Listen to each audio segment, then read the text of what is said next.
بسم الله الرحمن الرحيم الحمد لله رب العالمين والصلاة والسلام على النبي الأمين وعلى آله وصحبه أجمعين أما بعد السلام عليكم ورحمة الله وبركاته إن شاء الله فقاته هون الله سبحانه وتعالى يسول جوشن وطرو خير النقر هلو أقرثه اللاتشو شر النقر هلو أستنققواتشو جلاتشو سيدرس هلو من دمي موتو الله سبحانه وتعالى نقرواتشوال ከሞቱ በኋላም በስራቸው መሰረት ጀነት ወይም ጀሃነም እንደሚገቡ የሚታወቅ ነገር ነው። ጀነትም ጀሃነምም ሊያገቡን የሚችሉ ወይም ደግሞ ጀነት ወይም ጀሃነም እንድንገባ ሰበብ የሚሆኑ ነገሮችንም አላህ Subhanahu Wa Ta'ala በረህመቱ ጠቅሶልናል። የሰው ልጅ በዚህ ምድር ላይ ሲኖር ብዙ ዓላማዎች አሉት፣ ብዙ የሚፈልጋቸው ነገሮች አሉ። አዱንያዊ የሆኑ ዓላማዎች አሉ፣ አኺራዊ የሆኑ ዓላማዎች አሉ።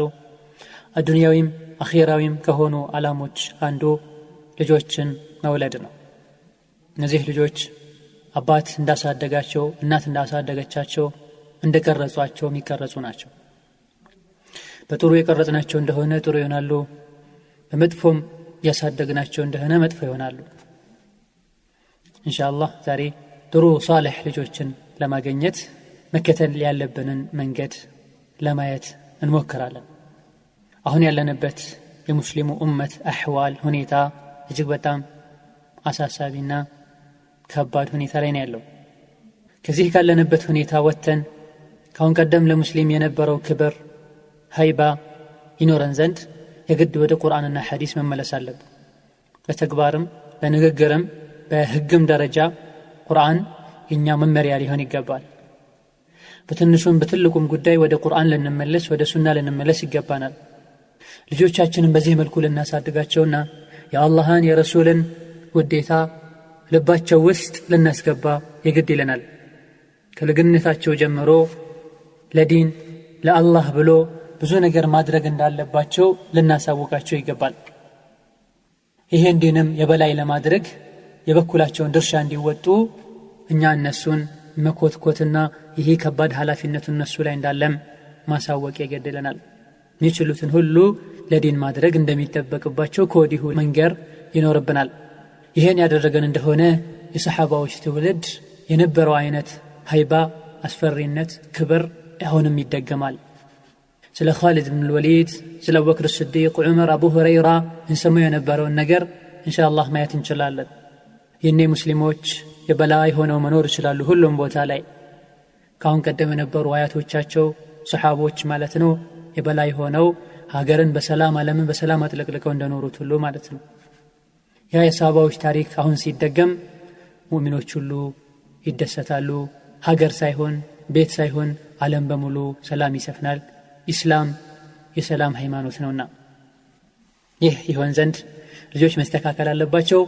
ልጆች ይስተካከሉ ዘንድ ሷሊህ ልጆችን በአዱንያም በአኺራ ወላጆቻቸውን የሚጠቅሙ ልጆችን እናገኝ ዘንድ ኢንሻአላህ አንዳንድ ምን ጠቁማችሁ ነገሮች ይኖራሉ። እነዚህን እንይ። አላህ Subhanahu Wa Ta'ala መልካም ልጅን የሰጠው ሰው የማያልቅ ካዝናን ሰጥቶታል። ይህ መልካም ልጅ በአዱንያም በአኺራ አባት እናቱን ይጠቅማል። ለዚህም ነው ረሱሉ ሰለላሁ ዐለይሂ ወሰለም የሰው ልጅ ሲሞት ስራው ሁሉ ይቋረጥበታል ሶስት ነገሮች ሲቀሩ ይላሉ። ሰደቀቱን ጃሪያ አው ዒልሙን ينتفع به አው ወለዱን ሷሊህ يدعو له። ቀጣይነት ያለው ሰደቃ እሱ ከሞተ በኋላ ሁሉ አገልግሎት የሚሰጥ ማለት ነው። ለምሳሌ የጉድጓድ ውሃን ቆፍሮ ህዝብ እንዲገለገልበት ማድረግ፣ መስጂድ መስራት፣ መስጂድ ላይ ምንጣፍ ማንጠፍ፣ የተለያዩ ሁሌ ሊኖሩ የሚችሉ ሰደቃዎችን የሰጠ ሰው ሲቀር እሱ ቢሞትም አጅሩ ይሄድለታል፣ ስራው አይቋረጥም። ጠቃሚ ዕውቀትን እስላማዊ ዕውቀትን አስተምሮ የሄደ ሰውም አጅሩ አይቋረጥበትም። መልካም ሷሊህ ልጆችን ወልዶ የሄደ ሰውም ቢሞትም እነሱ ባደረጉት ዒባዳ ይጠቀማል ይላሉ ረሱሉ ሰለላሁ ዐለይሂ ወሰለም። እንደውም ጥሩ ልጆችን ከሆነ ወልደው የሆኑት አባቶች እነሱም በዲን መሰረት ጥሩ ሆነው ህይወታቸውን አሳልፈው ከሆነ ከጥሩ ልጆቻቸው ጋር በጀነት እንደሚገናኙ አላህ እንደሚሰበስባቸው የአዱንያው ደስታቸው አኺራም እንደሚቀጥል ሲነግረን ልጆቹ ግን ጥሩ ከሆኑ ነው። والذين آمنوا واتبعتهم ذريتهم بإيمان ألحقنا بهم ذريتهم። እነዚያ ያመኑ ሰዎች ትክክለኛውን ኢማን ማለት ነው። እንዲሁም የነሱ ልጆችም ዘሮቻቸውም በኢማን የተከተሏቸው ከሆኑ እንደነሱ ኢማናቸውን ጠንክረው የተከተሉ የሆነ እንደሆነ አልሐቅና بهم ذريتهم ዝርዮቻቸው ልጆቻቸውን ጀነት ላይ ከነሱ ጋር እናገናኛቸዋለን ወደነሱ እናስጠጋቸዋለን ይላል። ስለዚህ ሙስሊሙ በአጠቃላይ እነዚህ ልጆች ሷሊህ ይሆኑ ዘንድ ደግ ይሆኑ ዘንድ በዱንያም በአኺራ ጠቃሚ ይሆኑ ዘንድ አላህ ዘንድም በእነሱ ምክንያት ከመጠየቅ ያድኑ ዘንድ መከተል ያለብን መንገዶች አሉ። እነዚህ መንገዶች ምንድን ናቸው? ሊረዱን የሚችሉ አማራጮች ምንድን ናቸው የሚለውን እንስቲ። በአንደኛ ደረጃ እናት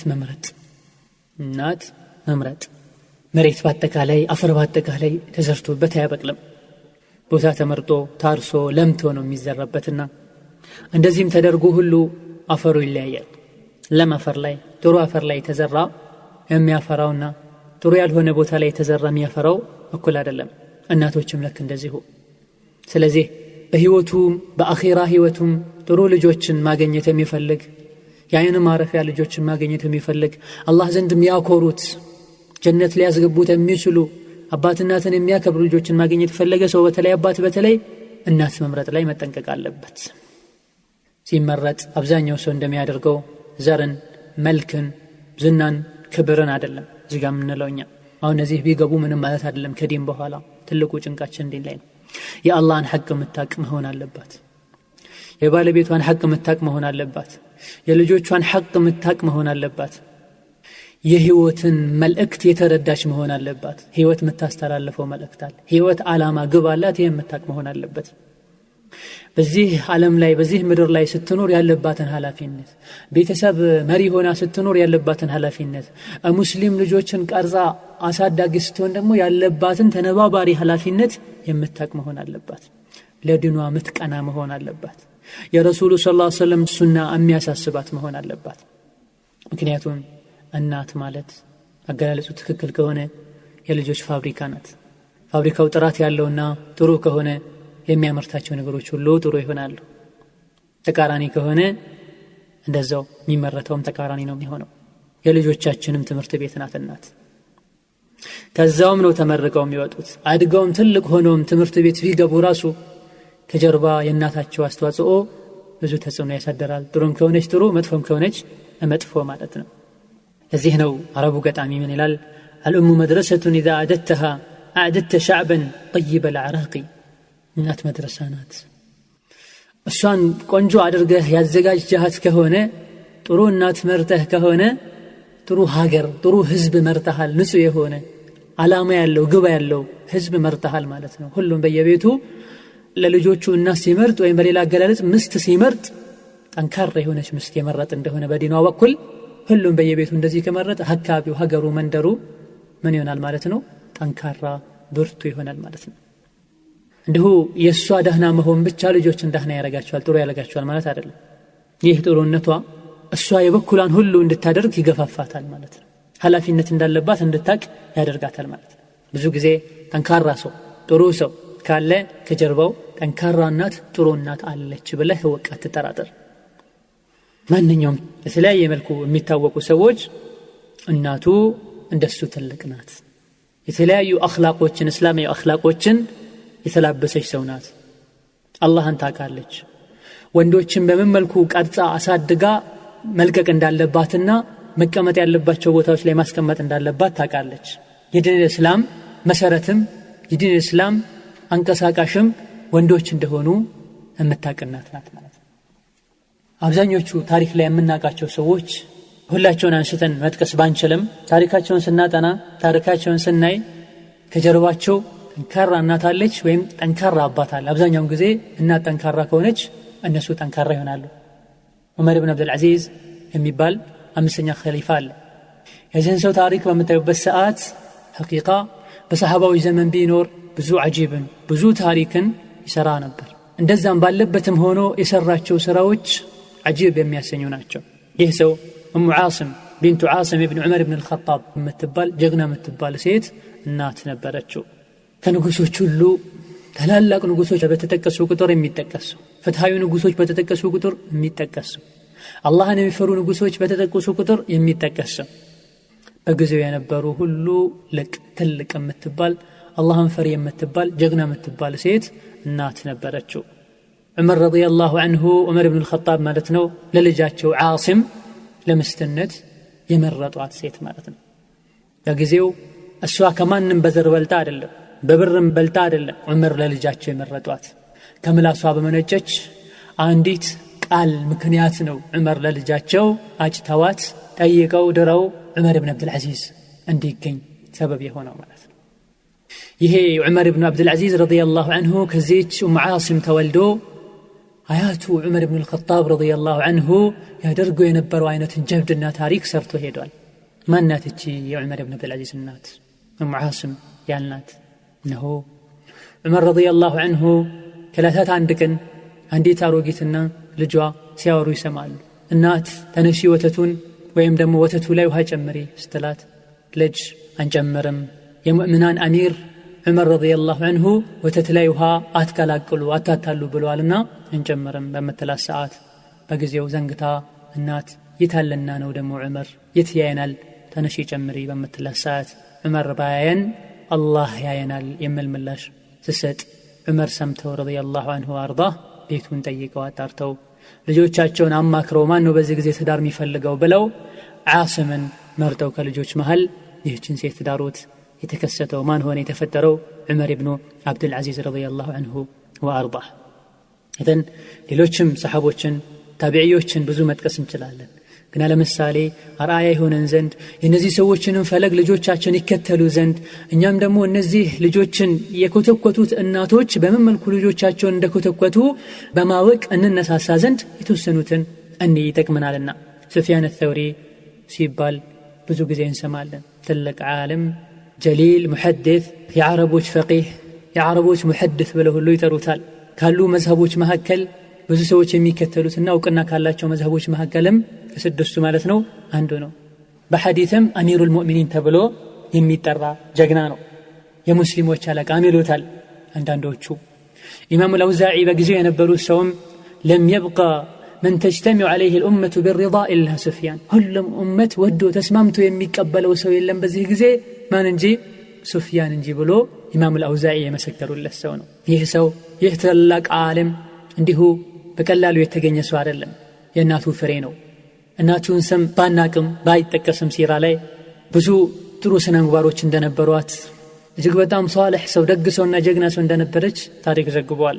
ኢማም አሕመድ ረሂመሁላሁ ተዓላ የሱፊያን እናት ለልጇ አለችው ልጄ ሆይ ዕውቀትን ፈልግ ተማር እኔ በእጄ ሰርቼ እንከባከብሃለሁ የሚያስፈልገውን ሁሉ ወጪ አደርግልሃለሁ ብላ ልጇን የሚያስፈልገውን ወጪ ራሷ በእጇ ሰርታ እየሸፈነች ታስተምር ነበር።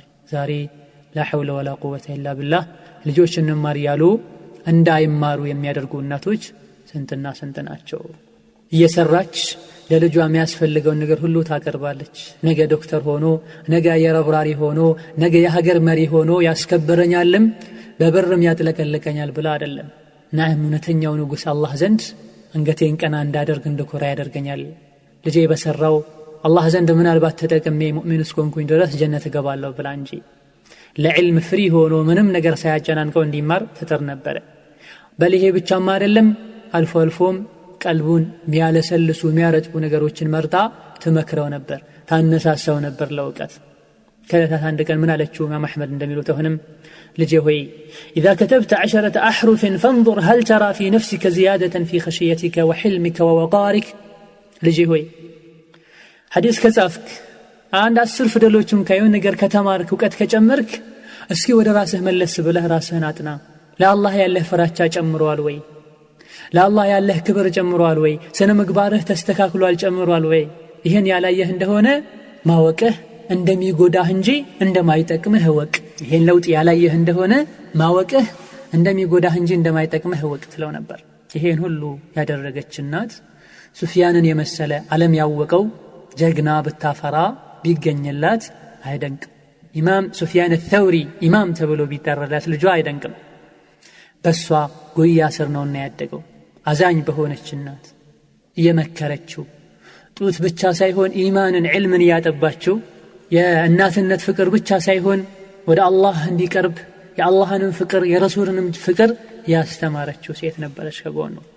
እዛው አካባቢ ያሉት ኢማም አልአውዛዒንም በምናይበት ሰዓት አቡ ኢስሐቅ አልፊዛሪ የሚባሉ ሰው ምናሉ ما رأيت مثل رجلين الأوزاعي والثوري ሁለት አይነት ሰዎችን እኔ አይቻላቅም በእውቀት በኢማን በሐያ በአደብ በሰነ ምግባር በሙእሚንነት እነሱ የሚመስል አይቻላቅም ብሎ አንደኛው አውዛዒን ሲጠቅስ ሌላኛው ደግሞ ይሄንኑ ኢማሙ ሱፊያን አልተውሪን ጠቅሳሉ ሁሉ ሰዎች የሚያውቁት የሚወዱት የሚጠጉት ጸባዩ የሚሰብሰው ነበር ኢማሙ አውዛዒ ይላሉ ይሄ አቡ ኢስሐቅ አልፊዛሪ ሲናገሩ ለዚህ ኡመት መሪ ለመሆን ኡመቱን ለማስተካከል እስኪ ሰው መረጡ ቢባል እኔ ኢማሙ አውዛዒን መርጥ ነበር ይላል ሰዎችን የሚቀርብ ሰው ነበር ከሰዎች ጋር የሚግባባ ሰው ነበር የሰዎችን ችግር ዝቅ ብሎ የሚያይ ሰው ነበር والله ኢማምም ነበር የዲን መሪም ነበር ዒልምም ኢማንም ዕውቀትም ያለው ሰው ነበር በማለት ይመሰክሩለታል ኢማሙ ነወዊ ይህን ሰው አስመልክተው ኢማሙ አልአውዛዒን አስመልክተው ይላሉ وقد اجمعت العلماء على امامه الاوزاعي وجلالته وعلو مرتبته አውዛዒ የዲን መሪ እንደሆነ ክብር ያለው ሰው እንደሆነ ደረጃ ያለው ሰው እንደሆነ ሁሉም ዑለሞች ይስማማሉ ሰለፎችን በሱ ዙሪያ ብዙ ብለዋል አላህም ይፈራ ሰው ዱንያን ፍቅር ከልቡ አውጥቶ የጣለ ሰው ሐቅን የሚያስተምር ሰው ከአላህ ሌላ ማንንም የማይፈራና ለሰው ብሎ ሐቅን የማይተው ሰው እንደሆነ ፍቅህ ያለው ግንዛቤ ያለው ሱናን አጥብቆ የሚከተል አንጀበተ ርቱዕ እንደሆነ የጊዜው ሰዎች ሁሉ መስክረውለታል ይህ ታላቅ ሰው አሁንም እንዲሁ ዝም ብሎ የተገኘ ሰው አይደለም ሜዳ ያሳደገው ቴሌቪዥን ያሳደገው የትም እኔ እንደፈለገ ህይወቱን ያቃጠለ የሆነ ሰዓት ላይ ብቻ ተነስቶ ዒልም ተምሮ ባንዴ ለዚህ ማዕረግ የበቃ ሰው አይደለም ከጀርባው እናት ነበረችው ቤሩት ውስጥ ሊባኖስ ውስጥ ተወልደው አባታቸውን በልጅነት አጥተው ድሃ ሆኖ እናቱ እጅ ላይ ነው ያደገው ይላሉ ኢማሙ ዘሀቢ ረሂመሁላህ بل إمام الذهبي قتلهم لالو تعجز الملوك أن تؤدب أولادها أدبه في نفسه ንጉሶቹንካ ሰው ቀጥረው ልጆቻቸውን የተንከባከቡ ጠንካራ አባቱንካ ልጁን እየተቆጣጠረ እየተቆጣ ምስኪኗ ደካማዋ ሴት ኢማሙ አልአውዛዒን አሳድገው ያገኘውን አይነት አደብ የንጉሶች ልጅ እንኳ አያገኙም የትልቅ ጠንካራ አባት ልጅ እንኳ አላገኙትም ይላል ሱብሃንአላህ አንዴንካ ከሱ አፍ ጠያፍ ቃል ወጥቶ አያውቅም ይቅርታ የሚያስጠይቅ ቃል ወጥቶ አያውቅም ከሱ የማይጠበቅ ነገር ሰርቶ አያውቅም ዓለም ሆኖም እሱ ባስተማረ ቁጥር ከሱ ዕውቀት አንዲት መሬት ጠባር አለችም ተማሪዎቹ መዝግበው ጽፈው ቢይዟት እንጂ አንድ ቀን ከትብሎ ከአደብ ጋር በሚጋጭ መልኩ ሲስቅ ታይቶ አይታወቅም ስለ አኺራ ሲናገር ሰዎች ሁሉ ያለቅሱለት ነበር ይህ ሰዎችን ከአላህ ጋር ማገናኛ ገመድ የመሆን ማዕረግ የማይመኘው የለም ማትመኘው እናት የለችም ልጇ ምስኪን ሆና ደካማ ሆና የቲም ልጇን አሳድጋ ንጉሶች እንኳን ልጆቻቸውን ቀጥረው ያሳደጉ በዚህ መልኩ ማሳደግ እስኪያዳግታቸው ድረስ ያበቃቸው ማናት እናት ናት ከዚህም አልፎ ምድር ላይ ያሉ ሰዎችን ሰማይ ላይ ካለው ከአላህ ጋር የሚያገናኝ ቀልባቸውን የሚያረጥ በዕልም በተለያዩ ኸይር አኽላቆች የሚኮተኩት ሰው ለመሆን ያበቃቸው እናቱ ናት አውዛዒ ማለት ነው በመጨረሻም ረቢዓቱ ራእይ የሚባል ሰው ነው የኢማሙ ማሊክ ታዋቂው የመዝሀብ ባለቤት ኢማም ማሊክ ሼኻቸው ኡስታዛቸው አስተማሪያቸው የነበረ እናቱ እሱን ለማስተማር 30,000 ዲናር የወርቅ ብር ጨርሳለች እሱን አስተምራ ሼኽ ለማድረግ ማለት ነው ይሄም እንዴት ነው የሆነው ባለቤቷ ለጂሃድ ይወጣል በሚወጣበት ሰዓት እናት ማህፀኗ ላይ ነፍሳል ባሏ ወጥቶ ረጅም ጊዜ ቆይቶ ይመጣል ከረጅም ከብዙ አመታት በኋላ ሲመለስ ልጁ ተወልዷል አባቴው ፈሩኽ ይባላል ልጅ ረቢዓ አራእይ ይባላል ፈሩኽ ከጂሃዱ በሚመለስበት ሰዓት እናቱ ሆድ ውስጥ የነበረው ልጅ ተወልዶ አድጎ ወንድ ሆኖ ተምሮ አስተማሪ ሆኖ በል ሀገር ላይ እንደሱ ዒልም ያለው ሰው ሁሉ ጠፍቶ ኢማሙ ማሊክ እሱ ጋር ቁጭ ብሎ ይማራሉ አባቴው ፈሩኽ ከ27 አመት በኋላ ተመልሶ በድንገት ሳያስፈቅድ ሳያንኳካ በያዘው በጦሩ በሩን ገፍቶ ሲገባ ልጅ ረቢዓ ከቤት ወጥቶ አንተ አደብ ያለህ ሰው እንዴት ሳታስፈቅደኝ ቤቴን በርግደህ ትገባለህ በማለት ሳያቅ ማለት ነው አባቱ ላይ ይጮህበታል ይቆጣዋል አባቱም በበኩሉ አንተ እንዴት ብለህ የኔን የተከበረ ግቤን ቤቴን ወንድ ባለበት ትገባለህ ብለው በበኩሉ አባት ልጁን ይጠይቃል በቁጣ ወዲያውኑ አባትም ሮጦ ወደ ልጅም ወደ አባት ሄዶ ተያይዘው ጥል ጻብ ይጀምራል የጎረቤት ሰዎች ሁሉ ጩኸቱን ሰምተው ይመጣሉ ኢማሙ ማሊክ ረሂመሁላሁ ተዓላ ሳይቀሩ ሰምተው ይመጣሉ ኢማሙ ማሊክ በኢማናቸው በአላህ ፍራቻቸው የመጣ ሰው ሁሉ ያከብራቸዋል። እክሳቸው ሲመጡ ጫጫታውም ረብሻውም ቀነሰ። ሰዎች ሁሉ ደንግጠው ኢማም ማሊክ መጣ በማለት ጥግ ይዛሉ። ሁሉም አባትም አለቅህም ገድለሃለሁ፣ ልጅም አለቅህም ገድለሃለሁ ይባባላሉ። ኢማም ማሊክን ሲያዩ ሁለቱም ተረጋጉ፣ ሼኻቸውም ጭምር ማለት ነው። ረቢዓ የኢማም ማሊክ ሼኽ ነው፣ እሱም ተረጋጋ። የሱን መረጋጋት አይቶ የኢማም ማሊክንም ክብር የሚያውቃቸው ሰው አክብሯቸው ያህም ሰው ተረጋጋ።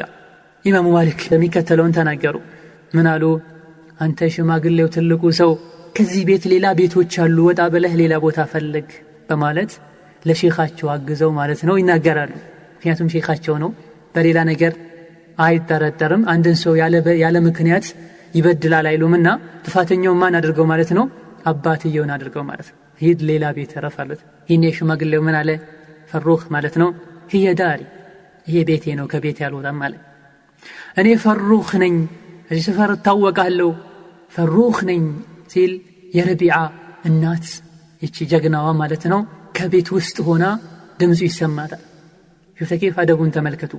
ዛሬ ጋጋታ ባለበት ሁሉ ወንዱና ሴት ተቀላቅሎ ሲላፋ ይታያል። ሐያ ጠፍቶ ማለት ነው። اختلاط የሚባል ነገር ጭራሹኑ ተዘንግቶ ማለት ነው። ትንሹም በትልቁም ሰበብ ወንድና ሴት ተሰብስበው ቁጭ ብሎ እየተላፋ አውራ እየተተያየ ለወንጀል ይዳረጋሉ። የድሮዎችን የሰለፎችን አቋም ተመልከቱ። ልጇ ሁሉ እየተደባደበ እየተጣላ እዛ ውስጥ አልገባችም። ባሏ እንደሆነ አላወቀችም። ባዳ ነው ብላ ተግይዛ ነው ያለችው። ድምፁን ስትሰማ ፈሩኽ ነኝ የሚለውን ስትሰማ ወጣች ከቤቷ። መውጣት ያለባት ሰዓት ላይ እንግዲያውስ هذا زوجي وهذا ابني الذي خلفه وانا حامل به እንግዲያውስ ተውት፣ ይህ ፈሩኽ ባለቤቴ ነው፣ ይህ ደግሞ ረቢዓ ልጄ ነው። ባሌ ሲሄድ ማህፀኔ ውስጥ የነበረ ነው፣ እርጉዝ ነበርኩኝ። ያ ሱብሃንአላህ። የቅድሙ ጸብ ተረስቶ ተቃቅፈው ተሳስመው ሁለቱም ማልቀስ ጀመሩ። ፈሩኽም ከ27 ዓመት በኋላ የረቢዓ አባት ማለት ነው ወደ ቤት ገባ። እናቱን ትሎ ብሎ ይሄ የኔ ልጅ ነው አላት። አሁን አለችው። ተረጋጉ፣ ቁጭ አሉ።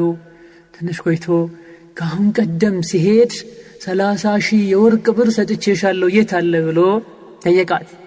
እኔ የሆነ ቦታ ላይ ደብቄዋለሁ፣ ቀብሬዋለሁ፣ አወጣዋለሁ፣ ቆየኝ አለችው። በዚህ መሃል ያለው ሰዓት ደርሶበት ረቢዓ ወደ መስጂድ ይሄዳል። ትምህርቱንም መስጠት ይጀምራል። እዛ ላይ ኢማሙ ማሊክ ትልልቅ ሰዎች፣ ትልልቅ ሙሐዲሶች፣ ፉቃሃዎች ተቀምጠው ረቢዓ መድረክ ላይ ወጥቶ ያስተምራል። ኢማሙ ማሊክ መሰልና ሌሎቹ ይማራሉ። ሰዎች ክብ ሰርተው ትምህርት የተሰጠ ሳለ እናት ጀግናዋ የባሏንም ሐቅ ሳትነካ ቀልቡንም ሳትሰብር ይበለጥ ሁሉ በብሩ እንዲኮራ እሷም ጀግንነቷን እንዲያቅ ሁሉ ምንም ብር እንደ 5 ሳንቲም እንዳላባከነች እንዲያቅ በተግባር ማሳየት ፈለገችና خلاص ሂድ መስጂድ ሄደህ የረሱል መስጂድ ላይ ሰግደህ ተመለስ አለችው።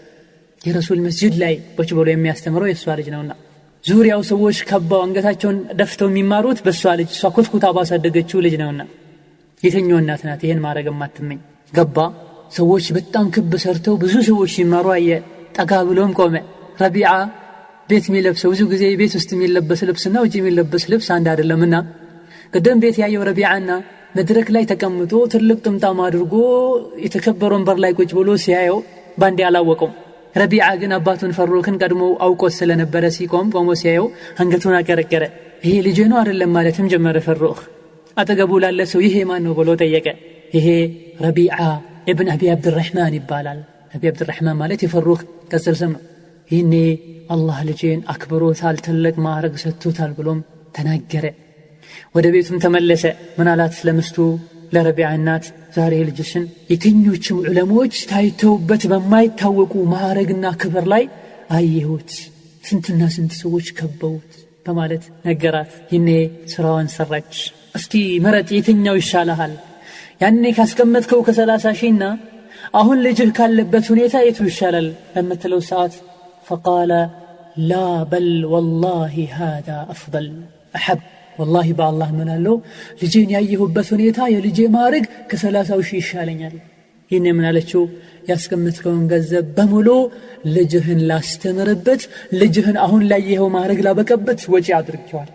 እሷም ደግሰው እሱም ደግሰው ምን እንዳላት ለበባል። قال فوالله ما ضيعتيه والله العظيم ገንዘቡን ያለ አግባብ አላበከንሽም ያለ አግባብ ወጪ ያላደረግሽም መቀመጥ ያለበት ቦታ ላይ ነው ያስቀመጥሽው እንዴት ያስቀናሉ እናትም ጭንቋ ልጆቿን በእስላም ተርቢያ መቅረጽ ነው አባትም ጭንቁ በእስላም ተርቢያ መቅረጽ 30 ሺህ ወጥቶ ለምን ወጣ አላለ ያየው ነገር ልቡን ስላረካው ማለት ይሄ ለምሳሌ በጥቂቱ ያነሳናቸው ነገሮች ናቸው ቅሳ ነው ብዙ ሰዎች ቅሳ ይወዳሉ ቅሳ መብዛት ባይኖርበትም ይሄ ግን መግቢያ ላይ ያነሳንበት ምክንያት ለልጆችም መነቃቂያ ይሆን ዘንድ ለእናቶችም እነዚህ እናቶችን አራያ አድርገው ያቀማቸውን ጥረት አድርገው ልጆቻቸውን በእስላም በሱና በእስላማዊ ስርዓት አኽላቅ ይቀርጿቸው ዘንድ ያነሳነው ነገር ነው ስለዚህ አንደኛው እናት መመረጥ አለባት ነው እነዚህ እናቶች ደግ ባይሆኑ ጥሩ ባይሆኑ ስንትና ስንት ነገሮች ያየን ነው በዚህ ጊዜ አባት ልጆቹን ለእናት ጥሎ ሄዶ እናትን በትና ስንት መጥፎ ባህሪ ተመረው የተለያዩ ቆሻሻ ነገሮችን ለምደው አባት ይመጣል እነዚያ ልጆችን ባልወለድ ኩሉ ብሎ ይመኛል መንገድ አሳድጓቸው ፊልም ቤት ያሳድጓቸው حرام ነገር ላይ ሁሉ ወድቀው ምንድነው ችግሩ እናት ስላልተመረጠች ነው እናት መመረጥ አለባት አባት ጠንካራ ከሆነ ሁለተኛው ልጆች ጥሩ ይሆኑ ዘንድ እናት ከተመረጠች በኋላ ዱዓ መደረግ አለበት ሁሌም ለተቀን አላህ ሷሊህ ልጆችን ጥሩ ልጆችን እንዲሰጠን ዱዓ ማድረግ አለብን በአዱንያም በአኺራ የሚጠቅሙ ባሮቼ ከጠየቁኝ ቅርብ ነኝ የጠየቁኝን ነገር ሰጣለሁ ብሏልና አላህ Subhanahu Wa Ta'ala እንጠይቀው የደጋግ የአላህ ባሮችን የዒባዱ الرحمنንም ባህሪ በመናይበት ሰዓት والذين يقولون ربنا هب لنا من ازواجنا وذرياتنا قرة اعين يا الله ባሮች የጀነት ሰዎች ብዙ መገለጫ አላቸው ብሎ አላህ ሌላ የሚሰግዱ ገንዘብ የሚሰጡ ዝሙት የማይሰሩ ሪባ የማይበሉ ሰውን የማይገድሉ የተለያየ ነገር ከተቀሰ በኋላ ከነዚህ ሰዎች መገለጫ አንዱ يا ربي ሆይ هب لنا ستن من ازواجنا وذرياتنا قرة اعين ከሚስቶቻችን ከዝርዮቻችን የአይን ማረፊያ የሚሆኑ የሚያረኩ አላህ ዘንድ የሚያኮሩ ጥሩ ሷሊህ ልጆችን ስጠኝ ብለው ዱዓ የሚያረጉ ናቸው ይላል ኢዘን በዱዓ ጥሩ ልጅን ማግኘት ይቻላል ጥሩ ያልነበሩትንም ጥሩ ማድረግ ይቻላል እዚህ ጋር ከመግቢያው እናንሳና ጥሩ ስንል በዱንያኒ ውብ የሆኑ ተመረው ደረጃ ላይ የደረሱ ቤተሰቦቻቸውን ለሆነ ነገር ያበቁ ማለታችን አይደለም ዋናውን ነው እኛ እዚህ ጋር የምንፈልገው የአኺራ ሷሊህ ማለት ነው የዲን ጥሩ ማለት ነው እዚህ ጋርም ልብ መባል ያለበት ነገር ዲናቸው ጥሩ ከሆነ አዱንያቸውም ጥሩ ይሆናል ብዙ ጊዜ አቋም ይኖራቸዋል ህይወትን በትክክል በፕሮግራም መምራት ይችላሉ እዛም እዚህ ያሉ ጊዜያቸውን አያቃጥሉም ስለዚህ ጥሩ ልጆች በመነለበት ሰዓት አብዛኛው ሰው ከአዱንያ ጋር ስለሆነ ጭንቁም ሐሳቡም ጥሩ ማለት ትምህርት ጨርሰው ዩኒቨርሲቲ ጨርሰው መስሪያ ቤት ተቀጥረው የተለያየ ነገር ሰርተው የሚያኮሩኝ አዱንያ ላይ በጥሩ የሚያኖሩኝ ማለት አይደለም ያፈልግነው ዲኑ ከተስተካከለ ይሄ በሁለተኛ ደረጃ የምንለው ነገር ነው የአባት እናታቸውን ሐቅ የሚጠብቁት የአባት እናቶቻቸውን ሐቅ የሚወጡትና አላማቸው የሚያሳኩት ምኞታቸው የሚያሳኩላቸው ዲን ሲኖራቸው ነው ዲን ሲኖር አሁን እናንተ የምትመኙት ሁሉ ይመጣል ማለት ነው ሐቃቸውን ይጠብቃሉ ምትሉትን እሺ ይላሉ ዲን ሳይኖር ጥሩ ልጆች ለማሳደግ ብሎ መንበላጠጥ ማጨማለቅ ሰላት ሳያስተምሩ አኽላቅ ሳያስተምሩ ማኖር ማለት ከ13 እስከ 14 አመት በኋላ ወደ ታች አባት እናቶቻቸውን መኮርከም ሁሉ እንደሚጀምሩ አትጠራጠሩ ያዘዛቸውን አይታዘዙ ስለዚህ ሷሊህ ልጆች አላህ እንዲሰጥ የሰጠ ልጆችንም ሷሊህ ጥሩ ደግ ልጅ እንዲያረጋቸው ያይን ማረፊያ እንዲሆኑ የተመኙአቸው አይነት ልጆች እንዲሆኑ ዱዓ ማድረግ ይኖርብናል ከሰገድን በኋላ ስናፈጥር ሐጅ ላይ ዘካ በኋላ በተለያዩ አጋጣሚዎች ዱዓ ማድረግ ይኖርብናል ከሰለፎች መሃል አንደኛው እኔ ስጁዴን አስረዝማለሁ ለዚህ ልጅ ዱዓ ያረኩኝ ሰላቱ ሁሉ ኖርማል ሰላት ሰግዶ አይደለም ዱዓ የሚያደርገው እየሰገደ ስጁዱን ያስረዝማል እዛ ስጁድ ውስጥ ምን ያደርጋል ለልጁ ዱዓ ያደርጋል ስለዚህ የልጅ ጉዳይ ከባድ ነው አባት እናትን አላህ ዘንድ አስቆሞ የራሳቸው ወንጀል ሳያንሳቸው ሊያስጠይቅ የሚችል ጉዳይ ነው እንዲሁ ወልዶ አልብሶ አጠጥቶ ማኖር ብቻ አይደለም ለምን አላበላህም ለምን አላጠጣህም ብሎ አላህ Subhanahu Wa Ta'ala ሊጠይቀን እንደሚችል ሁሉ ለምን አላስተማርክም ይላል ቁ አንፉሰኩም ወአህሊኩም ናራ ልጆቻችሁን ከብርድ ጠብቋቸው ከራብ ጠብቋቸው አይደለም አላህ የሚለው ይሄ ተፈጥሯችን ሁሉ ረህራያችን አሳዝኑን እንደምናደርገው አላህ ያውቃል ጠብቋቸው ያለው ከምንድነው ከእሳት ነው ጠብቋቸው ያለው አላህ Subhanahu Wa Ta'ala ከጀሃነም እሳት ጠብቋቸው በምን ዲንን በማሳወቅ አኽላቃቸውን በማሳመር ይሄን ያላደረግን እንደሆነ ልጆቻችንን ለእሳት ዳርገናል ለአኺራ የማይቀር ነገር አዱንያ ላይ ካልኩተኮትናቸው ከአላህ ቁጣ ካላራቅናቸው በዲን ካላነጽናቸው ከአዱንያ ብርድና ረሃብ እየጠበቅናቸው ለአኺራው ለከባዱ እሳት ግን አሳልፈን ሰጥተናቸዋል ይሄ ዱዓ መደረግ አለበት መቼ ልጆቹ ተወልደው አድገው ጸባያቸው ሲቀየርብን አይደለም ገና ሳይወለዱ በፊትም በል ሳያገቡ በፊትም ትዳር ከታሰበበት ጊዜ ጀምሮ የልጅ ፍቅር ማወቅ ከተጀመረበት ጊዜ ጀምሮ ልጅ ስጠኝ ሲባል ጥሩ ልጅ መባል አለበት ልጅ ስጠኝ ብቻ ተብሎ ልጅ ወልዶ ጨካኝና አረመኔ ወልደው ስንት ይሰቃዩ አሉ والله ይሄን ልጅ ባልወለድኩት የሚሉ ስንቶች አሉ ስቃይ ያቅምሷቸው ስማቸውን አጥፍቷቸው ህይወታቸውን አበላሽቶባቸው ስለዚህ ሳንወልድ በፊትም ልጅ ስንመኝ ስንጠይቅ ጥሩ ልጅ አላህም ይፈራ ልጅ ካገባን በኋላም ጥሩ ልጅ አላህም ይወድ ልጅ ከተወለደ በኋላም ያ ረቢ ጥሩ አርጋ ያሳድግልን አድጎም መጥፎ ከሆነብን አሁንም ያ አላህ አስተካክልልን ዱዓ መቼም ሊለየን አይገባም ማለት ለዚህ ነው ረሱሉ ሰለላሁ ዐለይሂ ወሰለም ሶስት ዱዓዎች አይመለሱም ከዚህ አንዱ ወላጆች ለልጆቻቸው የሚያደርጉት ዱዓ እንዲሁም ወላጆች ልጆቻቸው ላይ የሚያደርጉት የሚረግሟቸው ነገር አይመለስም ይላል ስለዚህ የወላጅ ዱዓ ከልጅ ጋር ብዙ ታሪክ አለው ሌላና ሶስተኛው አዝካሩል ቢና ለመጀመሪያ ጊዜ ወንድና ሴት ተገናኝተው አብረው በሚተኙበት ሰዓት የሚባል ዱዓ አለ እንዲሁ ገና ምስት ሲያገባ ባል አንድ ክፍል አብረው እንደሆኑ መጀመሪያ ሲገናኙ መባል ያለበት ዱዓ አለ እነዚህ ሁለቱም ዱዓዎች መታወቅ አለባቸው መባል አለባቸው ወደፊት ሊመጣ የሚችለው ልጅ ላይ የሚያሳድሩት ተጽዕኖ አለ አንዳችሁ ሲያገባ ወይም ደግሞ አገልጋይ ሲገዛ ድሮ ባሪያ በነበረበት ጊዜ ነው فليقل يبللالو اللهم إني أسألك خيرها وخير ما جبلتها عليه وأعوذ بك من شرها وشر ما جبلتها عليه مستسي أقبا مستوقا هونو بيتشال جنبارو كابيزو من يبل جيتاي هوي كسوا مدفو السوانم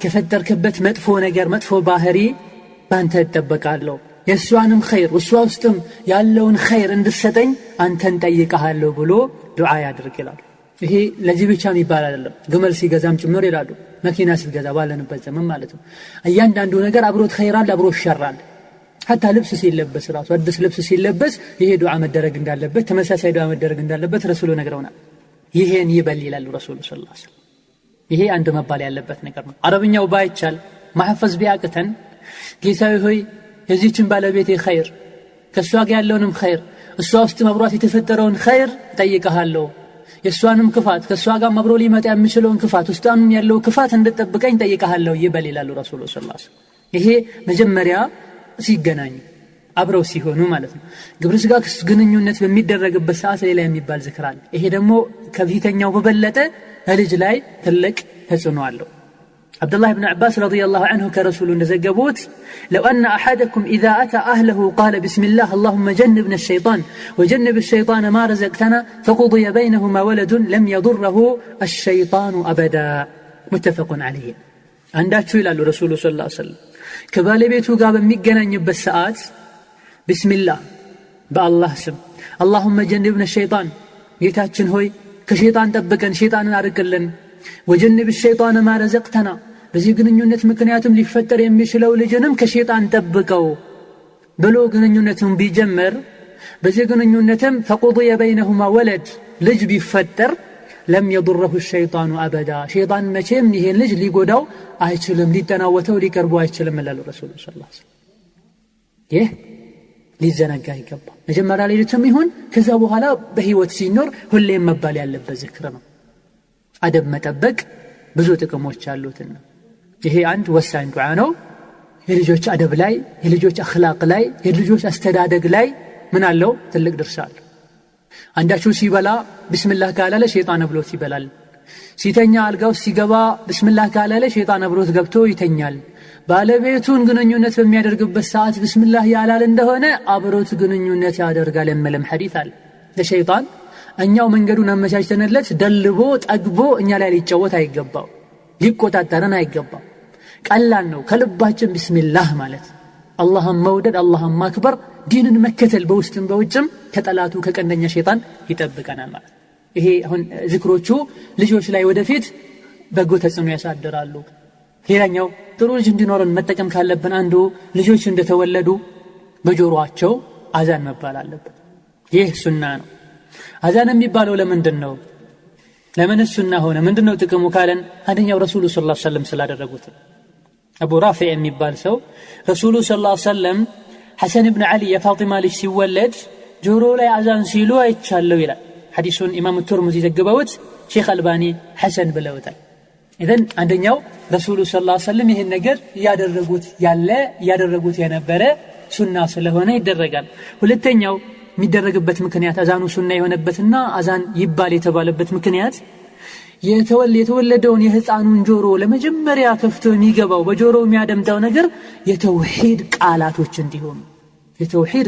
እንዲሆኑ አላሁ አክበር አሽሀዱ አን ላ ኢላሃ ኢላላህ አሽሀዱ አነ ሙሐመደን ረሱሉላህ ላ ኢላሃ ኢላላህ እነዚህ ቃሎች የተውሂድ ቃል ናቸው ህፃኑ መጀመሪያ እንደተወለደ ጫጫታ የዱንያን ወሬ የዱንያን ጣጣ ከመስማቱ በፊት ተውሂድን እንዲሰማ የአላህን አንድነት የእስላምን መግቢያ ቃል እንዲሰማ ተብሎ ይሄ ትልቅ ተጽዕኖ አለ ሶስተኛው አዛን ሲባል የአዛኑ ተጽዕኖ የህፃኑ ልብ ውስጥ ይገባል ለጊዜው ባይሰማውም ባያቀውም የህፃኑ የተወለደው ልብ ላይ ተጽዕኖ ያሳድራል አራተኛው ምክንያት ሸይጣን አዛን ሲባል ይሸሻል የታወቀ ነው ሐዲስ ላይ አለ ልክ አዛን ሲሰማ ወይኔ ጉዴ ያለ ከታች ሁሉ ትንፋሽ ያወጣ ርቆ ይሄዳል ከዛ ተመልሶ ይመጣል እቃም ሲባል እንደገና ርቆ ይሄዳል ስለዚህ አዛን ሲሰማ ሸይጣን ከልጁ ይርቃል ብዙ ጊዜ ህፃናት ሲወለዱ ይጮሃሉ ያለቅሳሉ የታወቀ ነው ለምንድነው ሸይጣን ስለሚመታቸው መርየምና ኢሳ ወይም ኢየሱስ ሲቀሩ ብለዋል ረሱሉ ሰለላሁ ዐለይሂ ወሰለም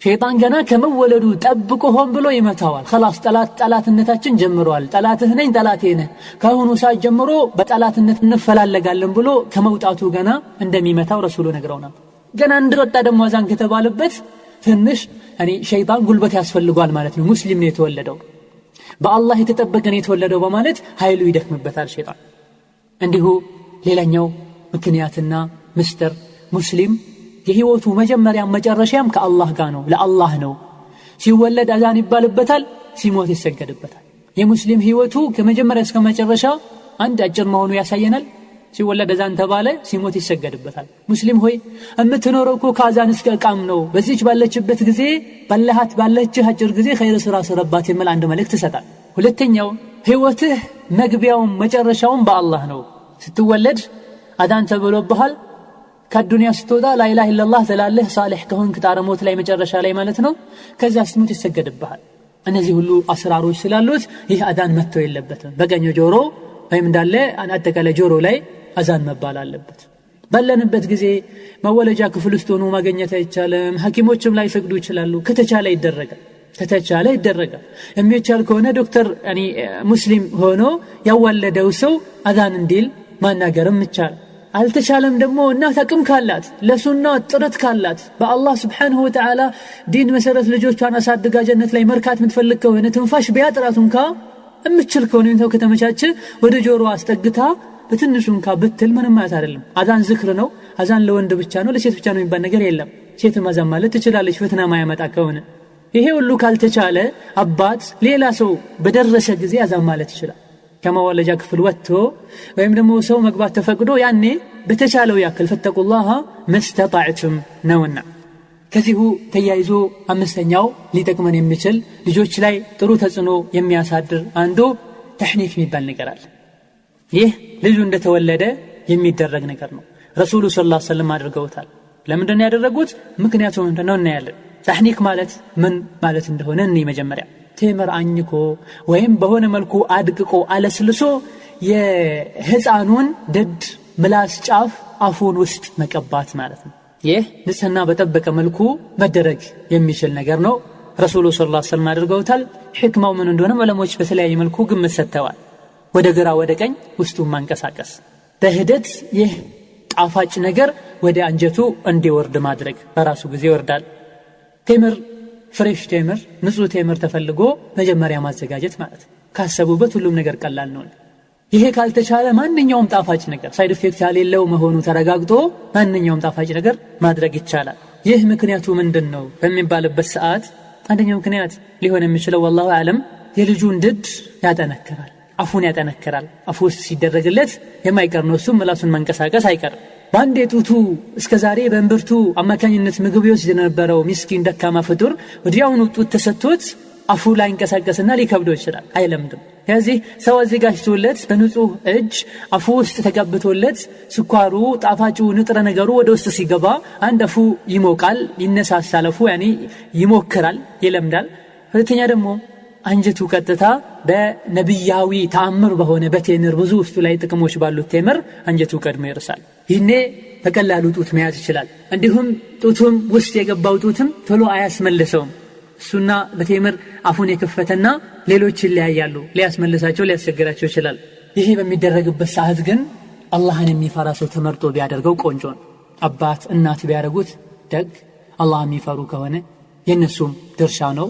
የሚያምረው እነሱ ላይ ነው ይበለጠ ግን የሚያምረው እጅግ በጣም አላህ የሚፈራ ሰው ካለ ለዛ ማድረግ ለምን ቢባል አቡ ዳውድ እንደዘገቡትና ሼክ አልባኒ صحيح እንዳሉት አቡ ሙሳ ረዲየላሁ ዐንሁ قال ولد لي غلام አንድ ሕፃን ተወለደልኝ ወደ ነብዩ ይዤው መጣሁና ኢብራሂም ብለው ስም አወጡለት ከዛ በኋላም አሁን ባለው መሰረት ቴምር አለስልሰው አፉን ድዱን ቀቦልኝ ይላል አላህ በረካ ያርገው ብለው ዱዓ አደረጉልኝ ከዛ በኋላ ወደኔ መለሱት ይላል ቡኻሪና ሙስሊም የዘገቡት ሐዲስ ነው አይሻ ደግሞ በኩላ ምን ትላለች ረሱሉ ሰለላሁ ዐለይሂ ወሰለም ነበሩ ምን ህፃናት በተወለዱ ቁጥር ሰዎች ወደሳቸው ይዘውላቸው ይመጡ ነበር ከዛ በኋላ አላህ በረካ ያርጋቸው ብለው ዱዓ አድርገውን አፋቸውን በቴምር ይቀቡ ነበር ያለሰልሱና ቴምር ይሐንኳቸው ነበር ትላለች ስለዚህ ከዚህ አንፃር አላህ የሚፈራ ሰው ቢያደርገው ቆንጆ ካልሆነ አባትናት ማድረግ ሌላውም ሰው ማድረግ ይችላል ከዚህ አሁንም ተያይዞ ይሄ ትልቅ ተጽዕኖ አለው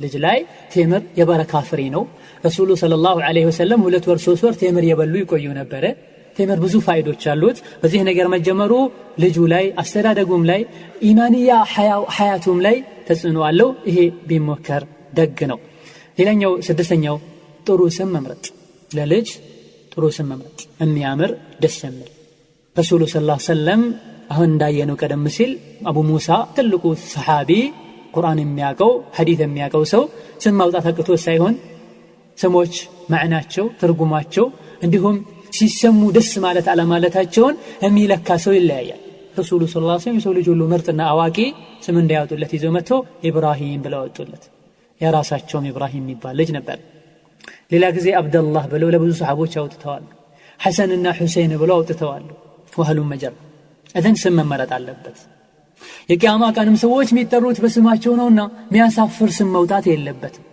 አዱንያ ላይ ከጓደኞቹ ጋር ወደፊት አድጎ ከዙሪያው ካሉ ሰዎች ጋር በሚኖርበት ሰዓት ሲጠራ የሚያሳፍረው መሆን የለበትም የተለያዩ ሰዎች የተለያዩ አይነት ስሞችን ያወጣሉ ይህ ስም ላንተ እንዳማረህ መሆን የለበትም አላህ ዘንድ ተወዳጅ ስም መሆን አለበት ረሱል ዘንድ እስላም የሚቀበለው ስም ረሱሉ የሚቀበለው ስም መሆን አለበት ለዚህም ረሱሉ ሰለላሁ ዐለይሂ ወሰለም መርጠውልሃል ስሞችን እነዚህ ስሞችን እንጠቀም ይሄም አይበቃንም ካለን ትርጉሙ ማያስተላ ለቃላት የማይከብድ ፍደሉ ያረዘመ የሆኑ ስሞችን እንምረጥና እንጠቀም ረሱሉ የመረጧቸው ስሞች አብዱላህ ኢብኑ ዑመር ረዲየላሁ ዐንሁ ረሱሉ ብለዋል ይላል إن أحب أسمائكم إلى الله عز وجل عبد الله وعبد الرحمن كسموچاچو هلو سوچو كسموچاچو هلو الله زند توداي سم عبد الله نا عبد الرحمن عبد الله نا عبد الرحمن يميبال سم ይላል ረሱሉ ሰለላሁ ዐለይሂ ወሰለም إلى ضعف ባለበት ሐዲስ ላይ كل ما عبد وحمد يملم አለ ከዚህ ጋር ተያይዞ ከተጠናከረ والله اعلم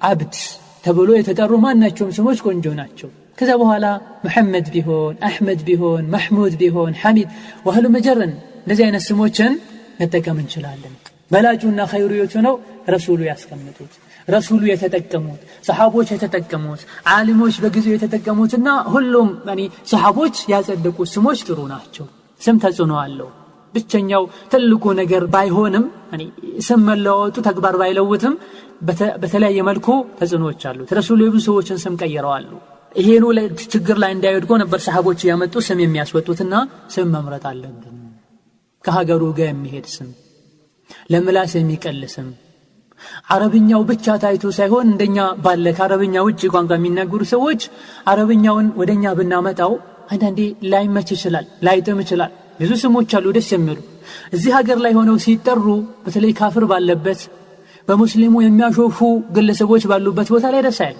ብዙ ስሞች አሉ በዚህ ረገድ የሚጠቀሱ ማለት ነው እነዚህ ስሞችን መጠንቀቅ አለብን ትርጉሙ ምንድነው ቢባል ትርጉሙን ላናቀው የምንችል ትርጉሙ ሲታወቅና ሲገለጥ እጅግ በጣም አሳፋሪ የሚሆን ስም አለ። ይህን ስም መጠንቀቅ አለበት። ወላጆች ለልጆቻቸው ስም ማውጣት የነሱ ድርሻ ብቻ ሳይሆን ግዴታም ነው። ልጃቸው ላይ ካለባቸው ሐቅ አንዱ ስም ሲያወጡ መምረጥ አለባቸው።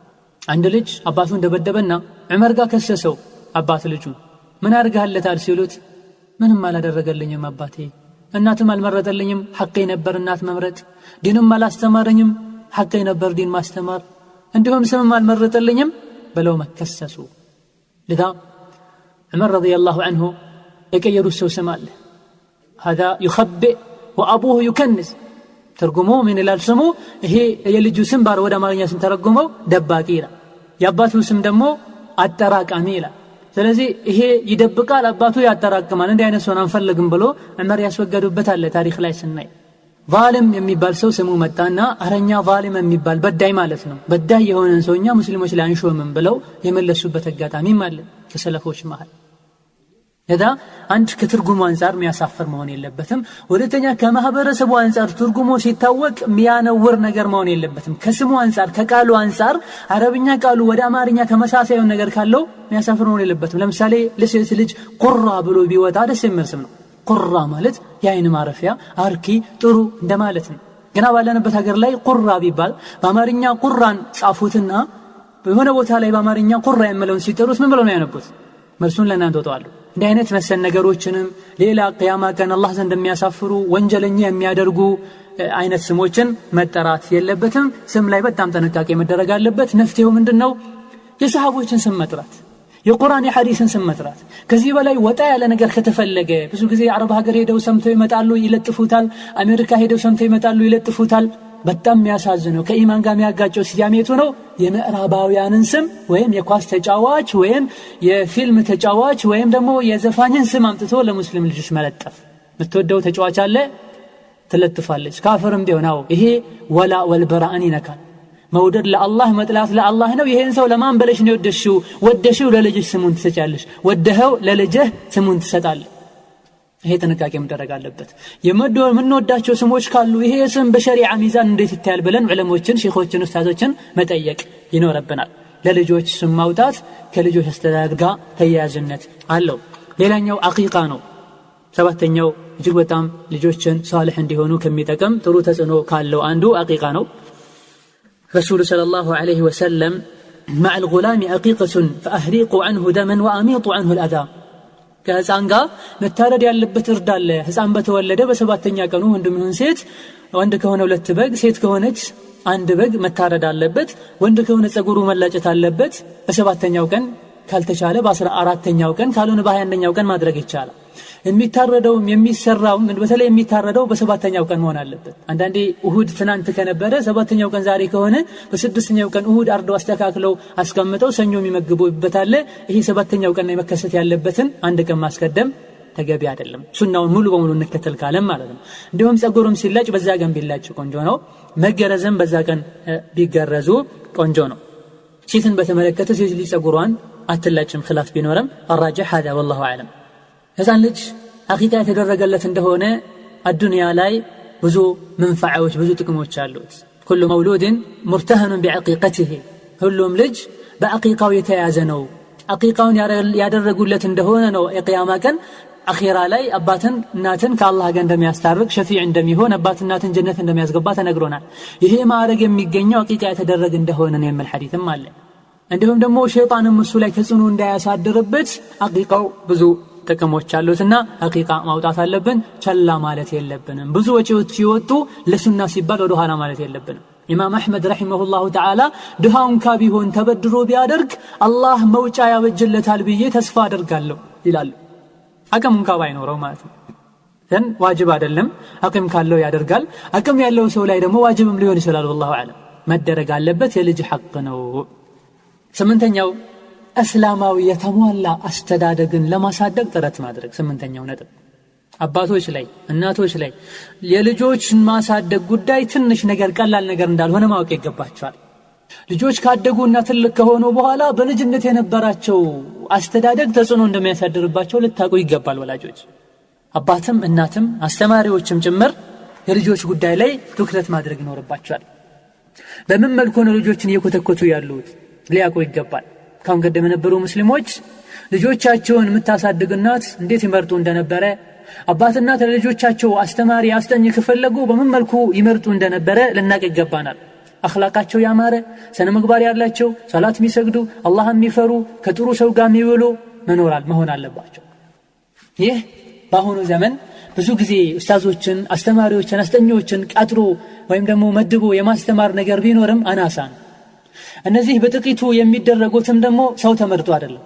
መስጊድ ላይ የሆነ አስቀሪ ያገኛል خلاص ቤት ወስዶ ያስቀምጧል። ምን ያስቀራቸው መልኩ ያስቀራቸው ያውቃል ማስቀራቱን እንጂ አኽላቁ አደቡ ስነ ምግባሩ ቻይ ነው ወይ ሳብር ነው ወይ ከወረቀቱ ሌላ በተግባሩ የሚያስተምራቸው ነገር አለው ያውቃል። ባላንዳንዴ ወንድ ባል የለበት ሁሉ ከየትም ወንድ ጎትቶ አምጥቶ ወንድ ባል የለበት ቤት ወንድን አስቀምጦ حرام ሁሉ ሊከሰት ይችላል። ሁሌ ባይሆንም ይህ መታወቅ ይገባል፣ ጥንቃቄ ሊደረግ ይገባል። ልጆችን የሚያስተምር ሰው እንዲሁ አንተ ስላማረ ወይም ደግሞ እሱ ማስተዋቂያ ስለለጠፈ አይደለም። ወንድ ባል የለበት ኢማን ያሌለው ዲን ያሌለው ወንድ ቤት ገብቶ ሴት ልጅህን ያስጠና ሊከሰት የሚችለው ነገር መታወቅ አለበት። ካስፈለገ ለሴቷ ማጥናት ከፈለገች ሴት አስተኛ ማምጣት። ኡስታዝን በሚመጣበት ሰዓት ከማስተማሩ በተጨማሪ አደቡ አኽላቁ ጥሩ የሆነ ኡስታዝ አምጥቶ ለልጆች መስጠት ይገደላል። ይሄን ያልታደሉና ይሄን የማይችሉ ሰዎች እናት በበኩሏ ጥሩ መሆን አለበት፣ አባት በበኩሉ ጥሩ መሆን አለበት። አባትና ጥሩ ከሆኑ ኡስታዙ ጥሩ ሆኖ ከሚሰጣቸው ትምህርት የበለጠ ከአባትና ትምህርት ያገኛሉ። ከሱ የበለጠም ጊዜ የሚያሳልፉት ከአባትናት ነው። ስለዚህ ቀደም የነበሩ ሰዎችን ልጆቻቸውን በተመለከተ ልጆቻቸውን እንዲኮተኩቱ እንዲያሳድጉ እንዲያስተምሩ ከመደቧቸው ሰዎች ጋር የነበራቸውን አቋም ተመልከቱ። ሃሩን አልረሺድ የሚባል ኸሊፋ አለ። የረሱል ሰለላሁ ዐለይሂ ወሰለም ቤተሰብ የሆነ ፍትሃዊ ንጉስ የነበረ ልጁን ለአንድ አስተማሪ በሚሰጥበት ሰዓት ምን ይለዋል? ላንተ ልጄን ሰጥቼሃለሁ፣ የስጋዬ ቁራጭ የሆነ ጭንቄ የሆነ ለተቀን ማስተውሰው አንተን እሱ እንዲታዘዘህ መክሬዋለሁ። አንተ የምታዘውን ነገር ለይተህ ወቅ። ቁርአን አስቀራው፣ ጥሩ ቀልቡን የሚያረጥቡ ነገሮችን ንገረው፣ አረብኛ ሽዕር ግጥም ማስተምረው፣ ሱና የረሱልንም ንገረው፣ በምን መልኩ መነጋገር እንዳለበት የንግግር ስርዓት አስተምረው፣ እንዳይስቅ አንተ ጋር እስካለ ድረስ ከት ብሎ እንዳይስቅም አስጠንቅቀው፣ መሳቅ ያለበት ሰዓት ላይ እንጂ እንዳይስቅ፣ የትኛውም አይነት ሰዓት በከንቱ እንዳያልፍ በዛ ሰዓት ጥሩ ነገር ተምሮ እንጂ ሰዓቶች እንዳያልፉ ንገረው። እንዲያዝን አታድርገው፣ በጣም እንዲደሰተም አታድርገው፣ በሁለቱ መሃል አድርገው። አብዝተህም አትሳቅለት፣ አንተ አብዝተህም አትኮሳተርበት። ብዙ ክፍት ሰዓት ከሰጠኸው ሁሌ ፍሪ መሆን መዝናናት መጫወትን ይወዳል። በጣምም ካጨናነከው ካንተ ይሽሽሃል። መካከለኛ ያያዝን ያዘው።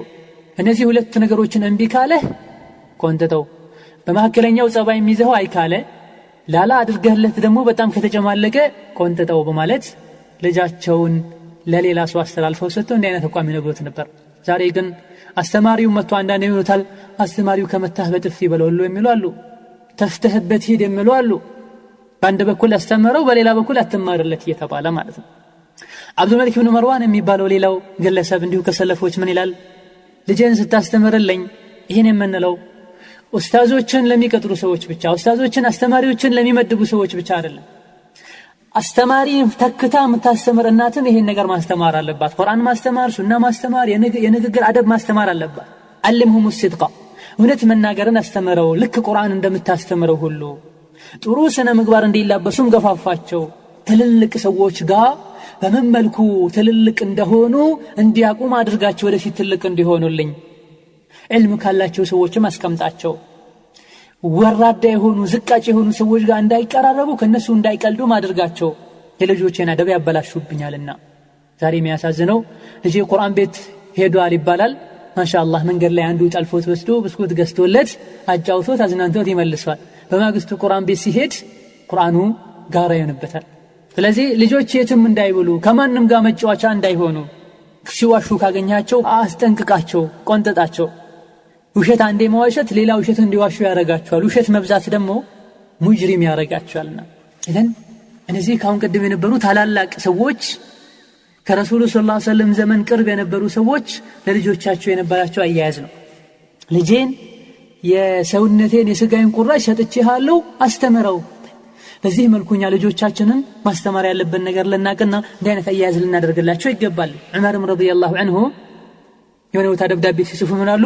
ልጆቻችን አስተምሩ ምንን السباحة والرمي والفروسية የሚጠቅማቸውን ነገር ወደፊት ሊጠቅማቸው የሚችሉ መሰል ነገሮችን አስተምሯቸው ይላል።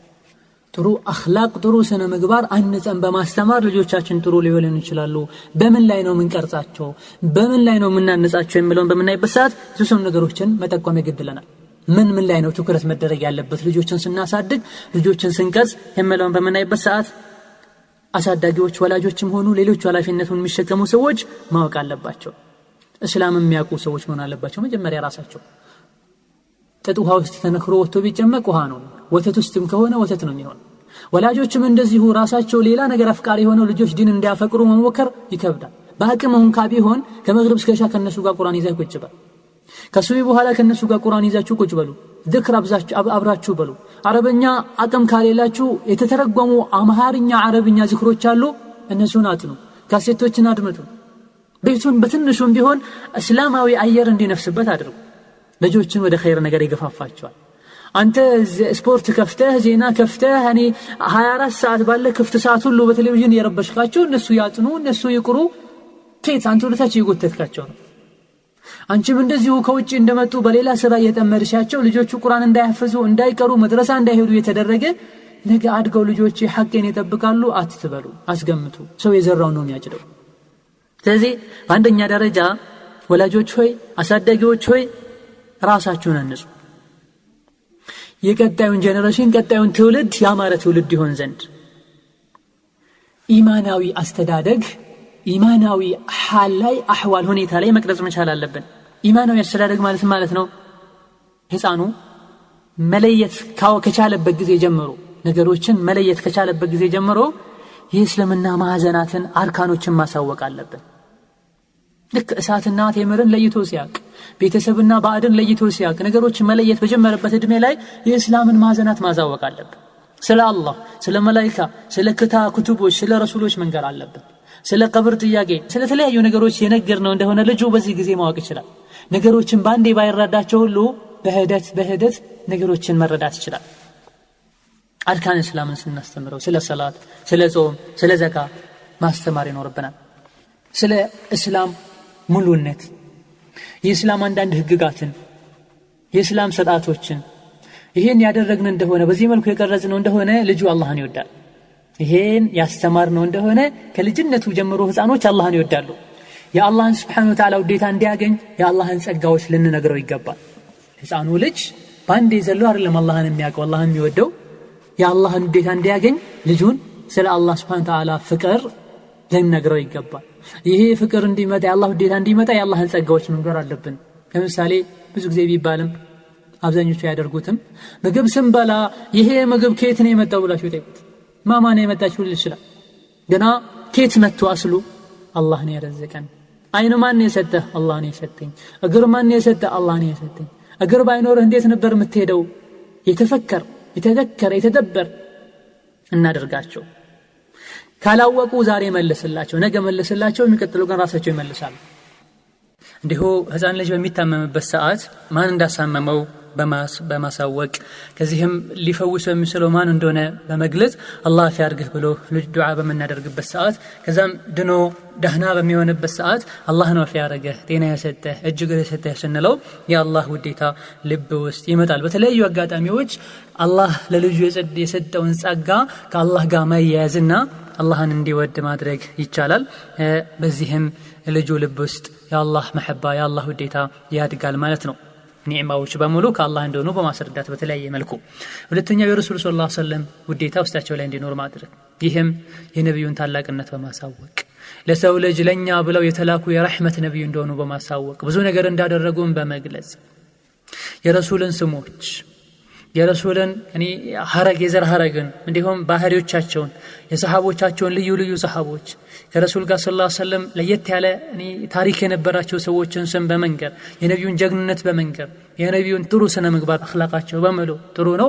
ሆኖም ሳለ ለየት ብሎ የሚታወቁባቸው ነገሮች አሏቸው። ረሱሉ ጀግና እንደነበሩ፣ በቃላቸው ይገኙ እንደነበሩ፣ ቻይ እንደነበሩ፣ ቸር እንደነበሩ፣ ታጋሽ እንደነበሩ፣ ለአላህ ብለው ብዙ ነገር ይተው እንደነበረ መናገር ይሄ ነብዩን እንዲወደና እንዲያከብራቸው ያደርጋል። ሌላኛው አላህ ሁሌም ከኔ ጋር ነው የሚል ስሜት ውስጣቸው ላይ እንዲኖር ማድረግ። ይሄ ተርቢያ ኢማናዊ አስተዳደግ በኢማን መቅረጽ የሚለው ውስጥ የሚካተቱ ነገሮች ናቸው። ሙራቀበቱላህ ተባረከ ወተዓላ የሰው ልጅ ምንም ቢደበቅ ምን ከአላህ እንደማይደበቅ ማሳወቅ። አይነ ተህሩቡ ምን አይንላህ ከአላህ አይን ከአላህ እይታ የት ነው መሸሸግ የምችለው? ይሄ እኛ ልናምንበት ለልጁም ልናሳውቅ ይገባል። ከሰዎች ተደብቆ ወንጀል ቢሰራ ከአላህ እንደማይደበቅ ለልጆች ልናሳውቅ ይገባናል። ያንዳንዱን እንቅስቃሴው ያንዳንዱ ውሎውን ንግግሩን ብቻ አይደለም የሚያስበው የሚያደርገውን ነገ ብቻ አይደለም በህይወቱ ሁሉ የሚያደርገው ነገር አላህ ዘንድ ተመዝግቦ የተቀመጠና አላህ የሚያውቀው መሆኑን ለልጁ ለህፃኖች ልናሳውቅ ይገባል። ይኔ አላህ ሁሌም ከኔ ጋር ነው ይላሉ። አላህን ይፈሩታል፣ አላህን ያከብሩታል፣ ለሱም ስራቸውን ጥርት ያደርጋሉ ከልጅነት ሁሉ ማለት ነው። ትልቅነቱን ያውቃሉ። ሌላኛው እንዲሁ ኢማን መስተዳድግ ውስጥ የሚገቡ ሐላልና ሐራምን ማስተማር ለልጆች። ሐላልና ሐራም በማስተማር ምንድነው ሐላልና ሐራም? አህካም الدين ማለት ሐላሉን እንደፈለገ ያደርጋል፣ ዋጅቡን በግዴታነት ይወጣል፣ ሐራሙን ይተዋል፣ ይጠነቀቃል። እስላማዊ አደቦችንም ስርዓቶችንም ሰው ሲያስነጥስ ምን ማለት እንዳለበት፣ ሽንት ቤት ሲገባ ምን ማለት እንዳለበት፣ ሲወጣ ምን ማለት እንዳለበት፣ ልብስ ሲለብስ ሲተኛ ወዘተ እነዚህ የሚባሉ ነገሮችን ማስተማር። እነዚህ ነገሮችን ማለቱ ከአላህ ጋር የተያዘ እንዲሆን ያደርገዋል ልጁ። እዚህ ነጥብ ቁንጮ ማለት ነው። ኃላፊዎች ዘንድ አባት እናቶች ዘንድ እጅግ በጣም ታላቅ ኃላፊነት ነው ያለባቸው። እስላማዊ ኢማናዊ አስተዳደግ ካሳደጓቸው ልጆች ብዙ ታሪኮችን መስራት፣ የሰሃቦችን ታሪክ መድገም ይችላሉ። ኢማን ውስጥ እንዲገባ ልጁ ሙእሚን እንዲሆን አዱንያም አኺራም እንዲያሳስበው ለቤተሰብ ለወላጆች እንዲያስብ ኢማን መኖር አለበት። ይሄ እንዲኖር ደግሞ ከልጅነቱ ኢማናዊ አስተዳደግ ማደግ አለበት። ይሄኛው አይነቱ አስተዳደግ ልጁ ካጣ ከመጀመሪያው ኢማናዊ አቀራረጽ ካልቀረጽ ነውና ካላሳደግ ነው መቼም ልጁ የተመኘነው ልጆች ሊሆን አይችሉም። ኃላፊነትን መሸከም ሊችሉ አይችሉም። አማናም አይኖራቸውም፣ ግብም አይኖራቸውም። በል ሰብእናውም የተሟላ አይሆንም። አርአያ ለመሆን ትልቅ ሰው ለመሆንም አይጥርም። እንደ እንስሳ ነው የሚኖረው። ሲርበው መብላት፣ ሲደክመው ማረፍ፣ መተኛት እንጂ ሌላ ነገር አይታየውም። ስሜቱን መከተል ብቻ፣ መጫወት፣ መዝናናት፣ መብላት፣ መቀለድ፣ ይሄ ነው ሐሳቡ የሚሆነው። ከሙጅሪሞች ጋር ሁሉ ይውላል። ሐላልና ሐራም አያውቅም፣ የሻውን ያደርጋል። እንዲህ አይነት ልጅ ማየት የማይመኙም አይደለም መውለድ። ሙጅሪም የሆነ አስቸጋሪ የሆነ ከጎረቤት ጋር የሚያጣላ ያሉትም ማይሰማ ሸቂ ልጅ መውለድ ማንም አይመኝም፣ ማየትም አይመኙም ሰዎች። ልጆቻችን ኢማናዊ አስተዳደግ ካልሰጠናቸው ዛሬ ወይም ነገ እንደዚህ አይነት ባህሪ ይላበሳሉ። የማይቀር ነገር ነው። አባት ላይ፣ እናት ላይ፣ ኃላፊዎች ላይ እድሜያቸው ይሄን ነገር ሊያውቁበት የሚችሉት እድሜያቸው በከንቱ እንዲያልፍ መተው የለባቸውም። ይሄኛው እድሜያቸው ላይ ሲደርሱ አላህን አውቀው ወደው አክብረው መድረስ መቻል አለባቸው። ልናስተምራቸው ልናስገነዝባቸው ይገባል። የአላህን ስሞች፣ የአላህ ባህሪዎች፣ ረሱልን ሰለላሁ ዐለይሂ ወሰለም የጃንብ የተውሂድን ክብር የተውሂድን ምንነት ልናስረዳቸው ይገባል። በዚህ በልጅነት እድሜ ያወቁትን ነገር ሁሌም ስለሚያውቁት ስለማይረሱት ስለሚዳብር ይሄንኑ ነበር ረሱልም ሰለላሁ ዐለይሂ ወሰለም ሲያደርጉ የነበረው። አብዱላህ ኢብኑ አባስ ቤተሰባቸው የሆነው ትልቁ የቁርአን ሙፈስር ሰሃቢ ከረሱል ጋር ሰለላሁ ዐለይሂ ወሰለም አንድ አህያ ላይ አብረው ይጋልብ ነበር። እሳቸው ከፊት ሆነው ከኋላ አፈናጠውት ማለት ነው። ምን ይሉት ነበር ረሱሉ ሰለላሁ ዐለይሂ ወሰለም? ኢማም አህመድ ትርሙዚ እንደዘገቡት አልባኒ ሰሒህ እንዳሉት ያ ጉላም ኢኒ ኡዓልሙከ ከሊማት፣ አንተ ልጅ ሆይ ቃላቶችን አስተምርሃለሁ፣ የሚጠቅሙህ ምክሮችን ለግስሃለሁ አሉትና ምን ይሆን የሚለግሱኝ ምን ይሆን የምነግሩኝ ብሎ እንዲዘጋጅ ችን ቃል አሉት። ከዛ ቀጥሎ ምክራቸውን ሰጡት። ኢህፈዝላህ ያህፈዝክ፣ ጉላም ነው፣ ህፃን ልጅ ነው፣ ትንሽ ነው ብለው ከትንሽ ልጅ ጋር ጊዜን አላባክንም፣ ዝክር ልበልበት፣ ቁርአኔን ልቅራበት፣ ከዛን ከተጫወቱ ነገ አይናችሁን ያወጣችኋል እንደሚባለው አላሉም ረሱሉ ሰለላሁ ዐለይሂ ወሰለም።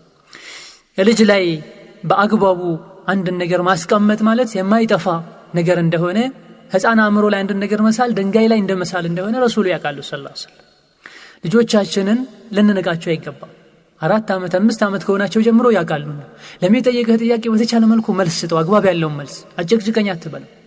6 ዓመት 7 ዓመት ሲሆነው ወንድ ነው ከወንዶች ጋር አስቀምጠው በአግባቡ መስጊድ ይዘው ሂድ፣ ጭራሽ ረብሸኛ ካልሆነ ቢሆንም ቆንጥተህ ተቆጥተህ አስተምረው።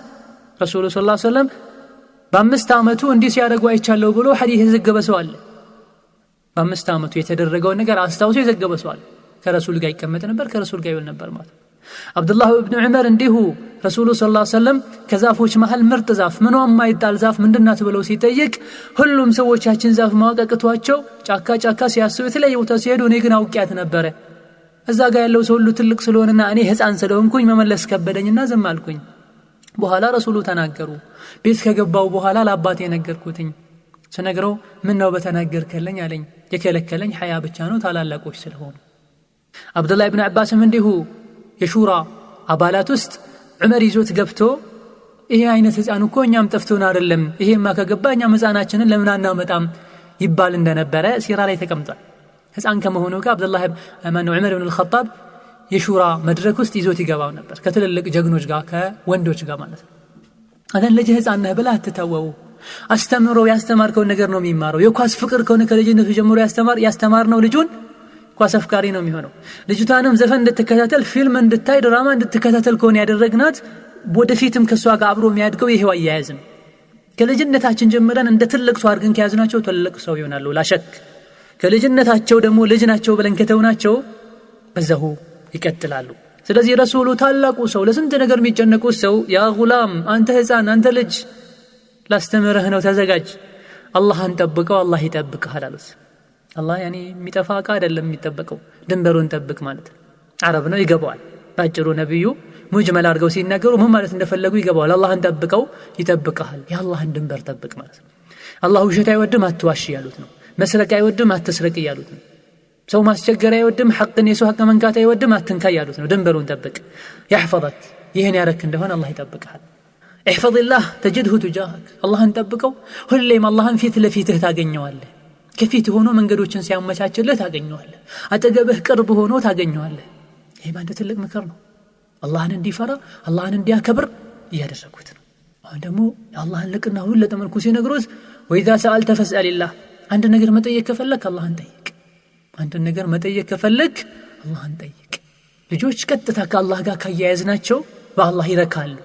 ለሆነ ላልሆነው ቤተሰብን አያስቸግሩም። አኽላቃቸው ውጪ ሰው ጋር ሄዶ ከጎረቤት ጋር እንዲያጣሉ ከመንገደኛ ጋር እንዲያጣሉ አይሆንም። አደብ ያላቸው በልጅ እድሜ ሆነው አቅላቸው ግን የትልቅ ሰው አቅል ያላቸው ይሆናሉ። ስትጠይቅ አላህን ጠይቅ ያሉት። እገዛም ስትፈልግ እርዳታም ስትፈልግ በአላህ ታገዝ፣ አላህን እርዳታ ጠይቅ። ይሄ የተውሂድ ጉዳይ ነው። ልጆችን ቤት ውስጥ ነብይ ይረዳሉ፣ ደጋጎች ይረዳሉ፣ ወልዮች ይረዳሉ ሲባሉ ከሰሙ አይቀርም ወልዮች ይረዳሉ ብሎ ነው የሚለው ህፃን።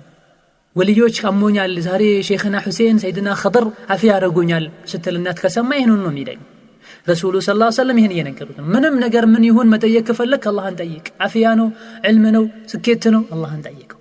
እገዛ ፈለክ ከተለያዩ ነገሮች መውጣት ፈለክ አላህን ጠይቀው። ከአላህ ሌላ የማይችለው ነገር ማንም ሊሰጥህ አይችልም። قال رسول صلى الله عليه وسلم من قالت واعلم أن الأمة لو اجتمعت على أن ينفعوك بشيء لم ينفعوك إلا بشيء قد كتبه الله لك. حزب ሁሉ ተሰብስቦ አንተን አንድ የሆነ ጥቅም ለሱ الناس ግን አንድ ነገር እናድርግለት ቢሉ ምንም ሊያደርጉልህ አይችልም አላህ የጻፈው ከሆነ እንጂ አላህ የቀደረው ከሆነ እንጂ። ያ ሱብሃንአላህ ከሰው ምንም አትጠብቅም። ሰው ምንም ከፍ ምንም ዝቅ ሊያደርግህ አይችልም። قتلوا وإن اجتمعوا على أن يضروك بشيء لم يضروك إلا بشيء قد كتبه الله عليك. بهون نقدر دمو زاري نقدو بلو أدما بيادرقو بياسيرو ألم لا يالله حزب أبات النات ويندم بيت سبا عدل قربيت عدل هقر عدلم حزب بمر أمة بمر منم يقودو هاي چلوم الله بزعفو الله بقدرو يأكل انجي يهون النقرون كاب يقودو الله قدرو تنو النسو سلة سبا عدلم درو تصفو ተቀድሮ ያለቀ ነገር ነው። የተቀደረ ብቻ ነው የሚከሰተው። ኢዘን ይሄ ጡማኒና እንዲኖረው ከልጅነቱ ራሱ ጀግና እንዲሆን እንዲተማመን በራሱ በአላህ እንዲተማመን ያደረጉት ነው ረሱሉ ሰለላሁ ዐለይሂ ወሰለም። በሌላ ጊዜም ምግብ የበሉ ሳለ እዛም እዚህ ሲስገበገብ ረሱሉ ሰለላሁ ዐለይሂ ወሰለም አንድ ህፃን አዩትና ያ ጉላም አንተ ልጅ ሆይ ሰሚላህ ቢስሚላህ በል ያለ ቢስሚላህ ነበር የጀመረው። ወኩል ቢየሚንክ ደግሞ በቀኝ እጅህ በላ ወኩል ቢማ የሊክ ደግሞ ማጠገብህ ያለውን ብላ ሰው አጠገብ ያለውን ግራ ቀኝ ፊት ያልክ መሐሉን እንዲሁ በረካም ይወርድበትን የነካህ አትንገብገብ ብለው ረሱሉ ሰለላሁ ዐለይሂ ወሰለም አደባ ያስያዙት። ቡኻሪ የዘገቡት ሰሂህ ሐዲስ ነው። ልጅ ነው እንደፈለገ ይብላ፣ በግራውም ይበላል በቀኙም ይበላል፣ የሰውም አጠገብ ያለውን አጠገብም ያለውም ይበላል፣ እዛም ይበላል። ልጅ ነው ላ ልጁ መብላት ከጀመረ ቁጭ ብሎ ከሰው ጋር ምግብ ሰዓት ላይ ሰዓቱን አክብሮ ቁጭ ካለ ምንም ልጅ ይሁን ምን አደብ መቀበል ይችላል ማለት ነው። ልናስተምረው ይገባል። ይህ ባንዴ ዘሎ የሚሆን ነገር በዱላ የሚሆን ነገር አይደለም። በጸባይ ከቤተሰብ ጋር ቁጭ አድርጎ ማብላት፣ ከህፃኖች ጋር ቁጭ አድርጎ ማብላት አስለምዶ አስተምሮ አንድ ላይ ቢሰብ ተስሉ በሚበላበት ሰዓት ያኔም አደብ ማስተማር። ልጅ ነው እንደፈለገ ያድርገው አይባልም። የለመደውን ነገር ከነገ ወደ ልጅነቱን ሲጨርሰው በዛው ነው የሚቀጥለው ማለት ነው። በግራ እጁ የሚበላ ከሆነ በግራ መብራት حرام እንደሆነ ልንነግረው ይገባል። ህፃን ነው ተውት አይባልም።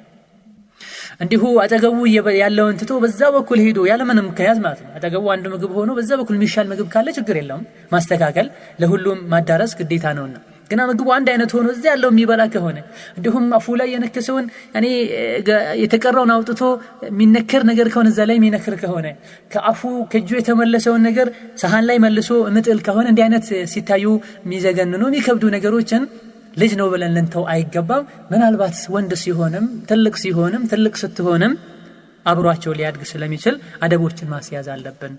ምን አሉት ነብዩ ሰለላሁ ዐለይሂ ወሰለም? ቢስሚላህ በል ልጆቻችን ቢስሚላህ እንዲሉ ማስተማር አለብን። በቀኝ እጅህ ብላ በግራ መብላት የለባቸውም፣ የተከለከለ ነው። አጠገብህ ያለውን ብላ እዛ ሰው ጋር ያለውን ሄዶ መብላት ስለሌለበት ማለት ነው። ኢዘን ይሄ ምንድነው ተርቢያ ኢማንያ ልንለግሳቸው ልንሰጣቸው ይገባል። እንዲሁ ልጅ ናቸው ብለን ልንተዋቸው አይገባም። ይሄ የቤተሰብ ያባትነት ግዴታ ነው። ሁለተኛው ያስተዳደግ አይነት የቅድሙ ኢማናዊ ነው። አሁን አኽላቃዊ ስነ ምግባራዊ አስተዳደግ ተርቢያ ልንሰጣቸው ይገባል። ይህ በተለያየ መርህ ተለይቶ ተከፍሎ የሚታይ ነገር ነው። ከኢማን ጋርም ተያያዥነት ሊኖረው ይችላል። አኽላቅ ስንል ከልጅነቱ ጀምሮ አነጋገሩ ምላሱ ስርዓት እንዲይዝ ማድረግ የአኽላቅ ጉዳይ ነው። ይሄ ለአካለ መጠን እስኪደርስ ድረስ ከዛም ራሱን መምራት እስኪጀምር ድረስ በልጅነቱ የነበረው አያያዝ የወደፊት ህይወቱን እንዲበላሽም እንዲስተካከልም የሚያደርገው ያህ ነው። ወጣት ሆኖ ወንድ ሆኖ የህይወትን ጉዞ እስኪጀምር ድረስ ማለት ነው። የአኽላቅ የጥሩ ስነ ምግባር ትሩፋቶች እጅግ በጣም ብዙ ናቸው። ጥሩ ስነ ምግባር የሚኖረው ኢማን ሲኖር ነው። ኢማን የሚኖረው ጥሩ አስተዳደግ ሲኖር ነው። ህፃን ከልጅነቱ ጀምሮ በኢማን ካደገ አላህን በመፍራት ካደገ አላህ ያየኛል ካለና በሱ የተመካ በሱ የታገዘ ለአላህ Subhanahu Wa Ta'ala ትእዛዛት እጅግሩን አሳልፎ እየሰጡ ከተቀረጹ ህፃኖች ይኔ ጥሩ አኽላቆች በሙሉ መላበስ ይችላል። ጥሩ አኽላቆችን በሙሉ በቀላሉ መዋብ በእነዚህ ነገሮች መዋብ ይችላል። ውስጡም ውጩም ያምራል። የሁሉም ኸይር ነገር ባለቤት ይሆናል። መጥፎ ባህሪዎችን ሁሉ ይጠላል። ለምን ቢባል ከልጅነት ጀምሮ ከስር የተነጠፈው መሰረቱ ላይ ያለው ነገር የአላህ Subhanahu Wa Ta'ala ውዴታ የነብዩ ውዴታ ኢማን ነውና እነዚህ ነገሮች በየጊዜው ያፈራሉ። የሚያፈሩት ምንድነው? ጥሩ አኽላቅ ነው። ጥሩ ነገር ነፍሱን ይገመግማል። አስተሳሰቡ በሙሉ እስላማዊ አስተሳሰብ ይኖረዋል። በልቼ ልኖር ተኝቼ ልደር አይደለም የሚለው፣ በአዱንያ ብቻ ይመርብኝ አይደለም የሚለው። ለሰው ካለው ፍቅር ይልቅ ለአላህ ፍቅር ይኖራል። ለሰው ካለው ክብር ይልቅ ለአላህ ክብር ይኖራል። ለአዱንያ ካለው ይልቅ ለአኺራ ይኖራል።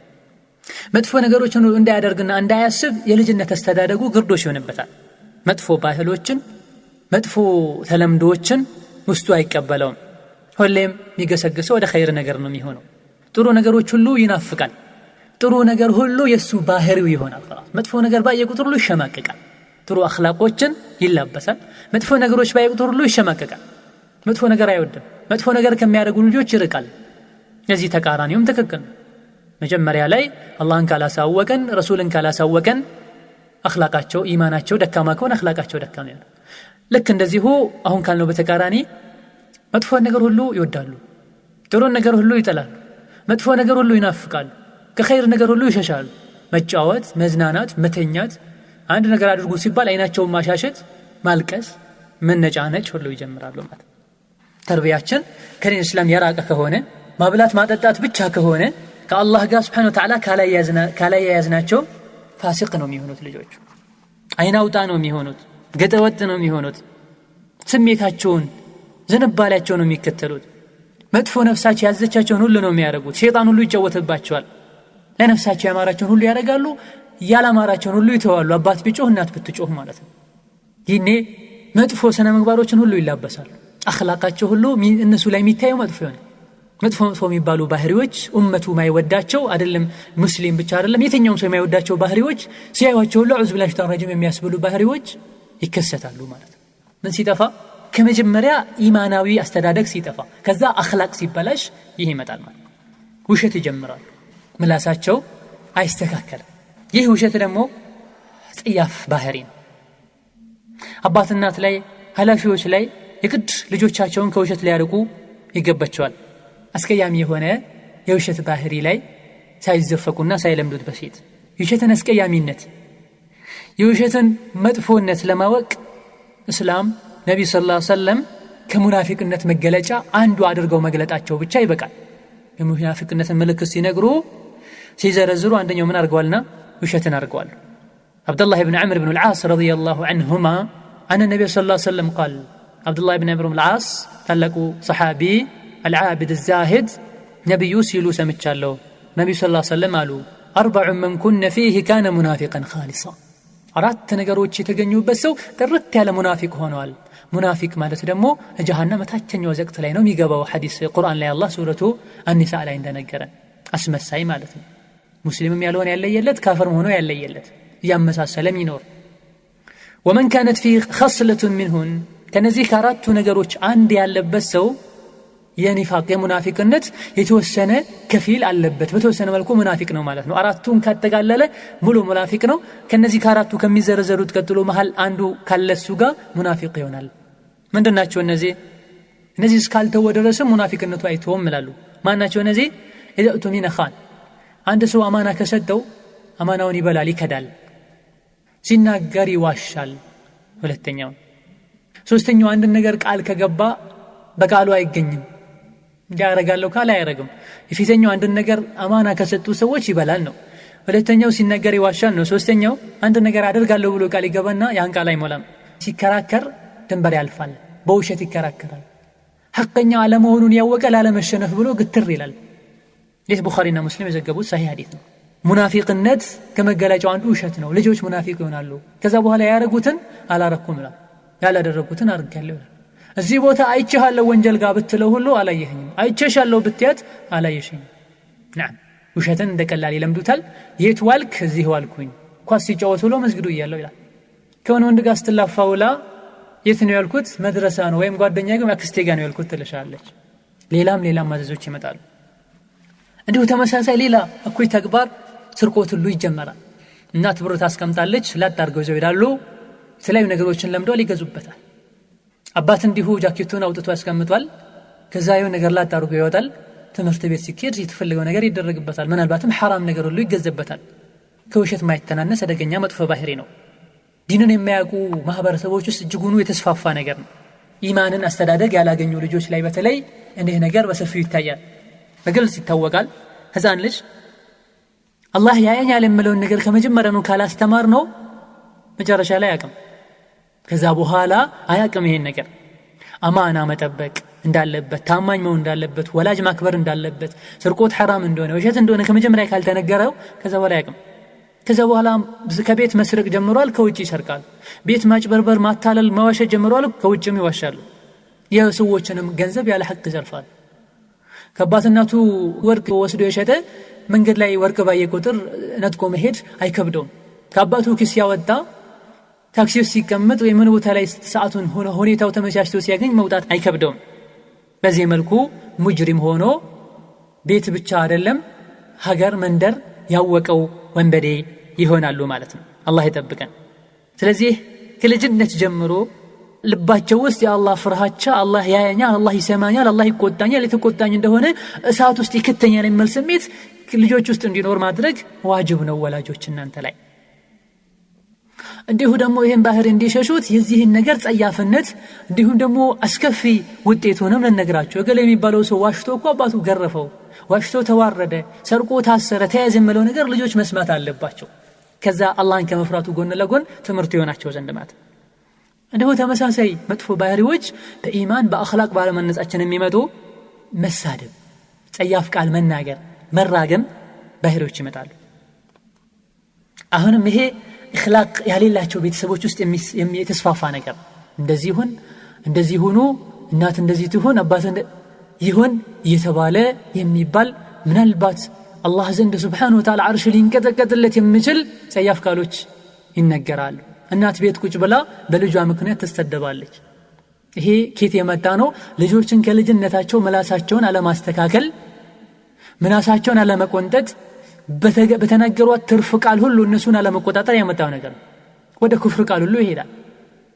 አላህ ሱብሓነሁ ወተዓላ የረገመበት ቃል ጋር ሁሉ ይሄዳል።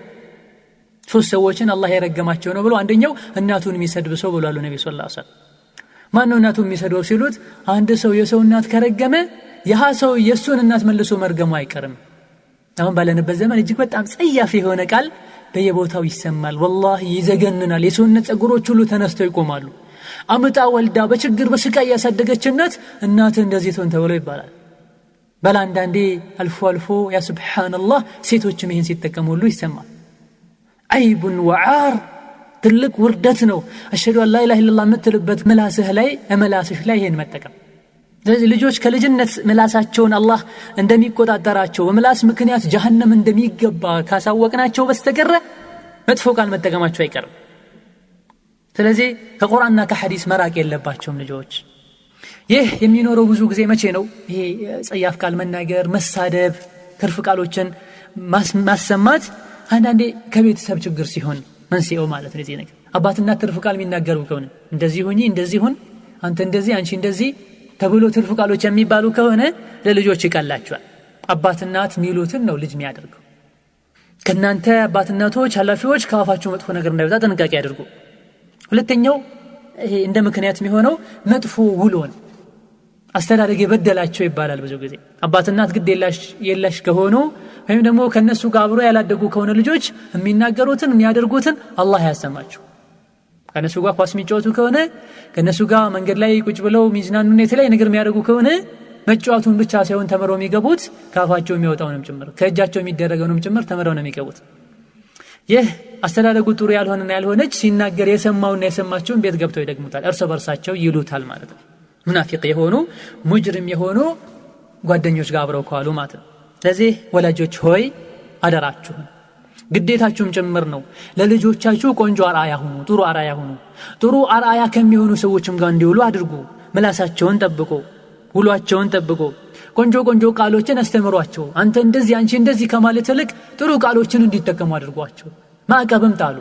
እንደዚህ ብሎ የተሳደበ ሰው እንደዚህ ያደርገዋለሁ፣ እንዲህ አይነቱን ቃል ሲል የሰማሁት ሲሆን ዛሬ አስሯለሁ ገርፏለሁ መባል አለበት። መጀመሪያ አስፈራርቶ በጸባይ በምን ካልተቻለ ማስፈራራትና እርምጃ መውሰድ ተገቢ ነውና አብዝተህ ለስላሳ መሆን የለብህም። ከልጆች ጋር አብዝተህም ጨካኝና ጠንካራ መሆን የለብህም። መሆን ያለብህ ሰዓት ጠንካራ መሆን ተገቢ ነው። እንዲሁ መለስለስ ያለብህም ጋር መለስለስ ተገቢ ነው።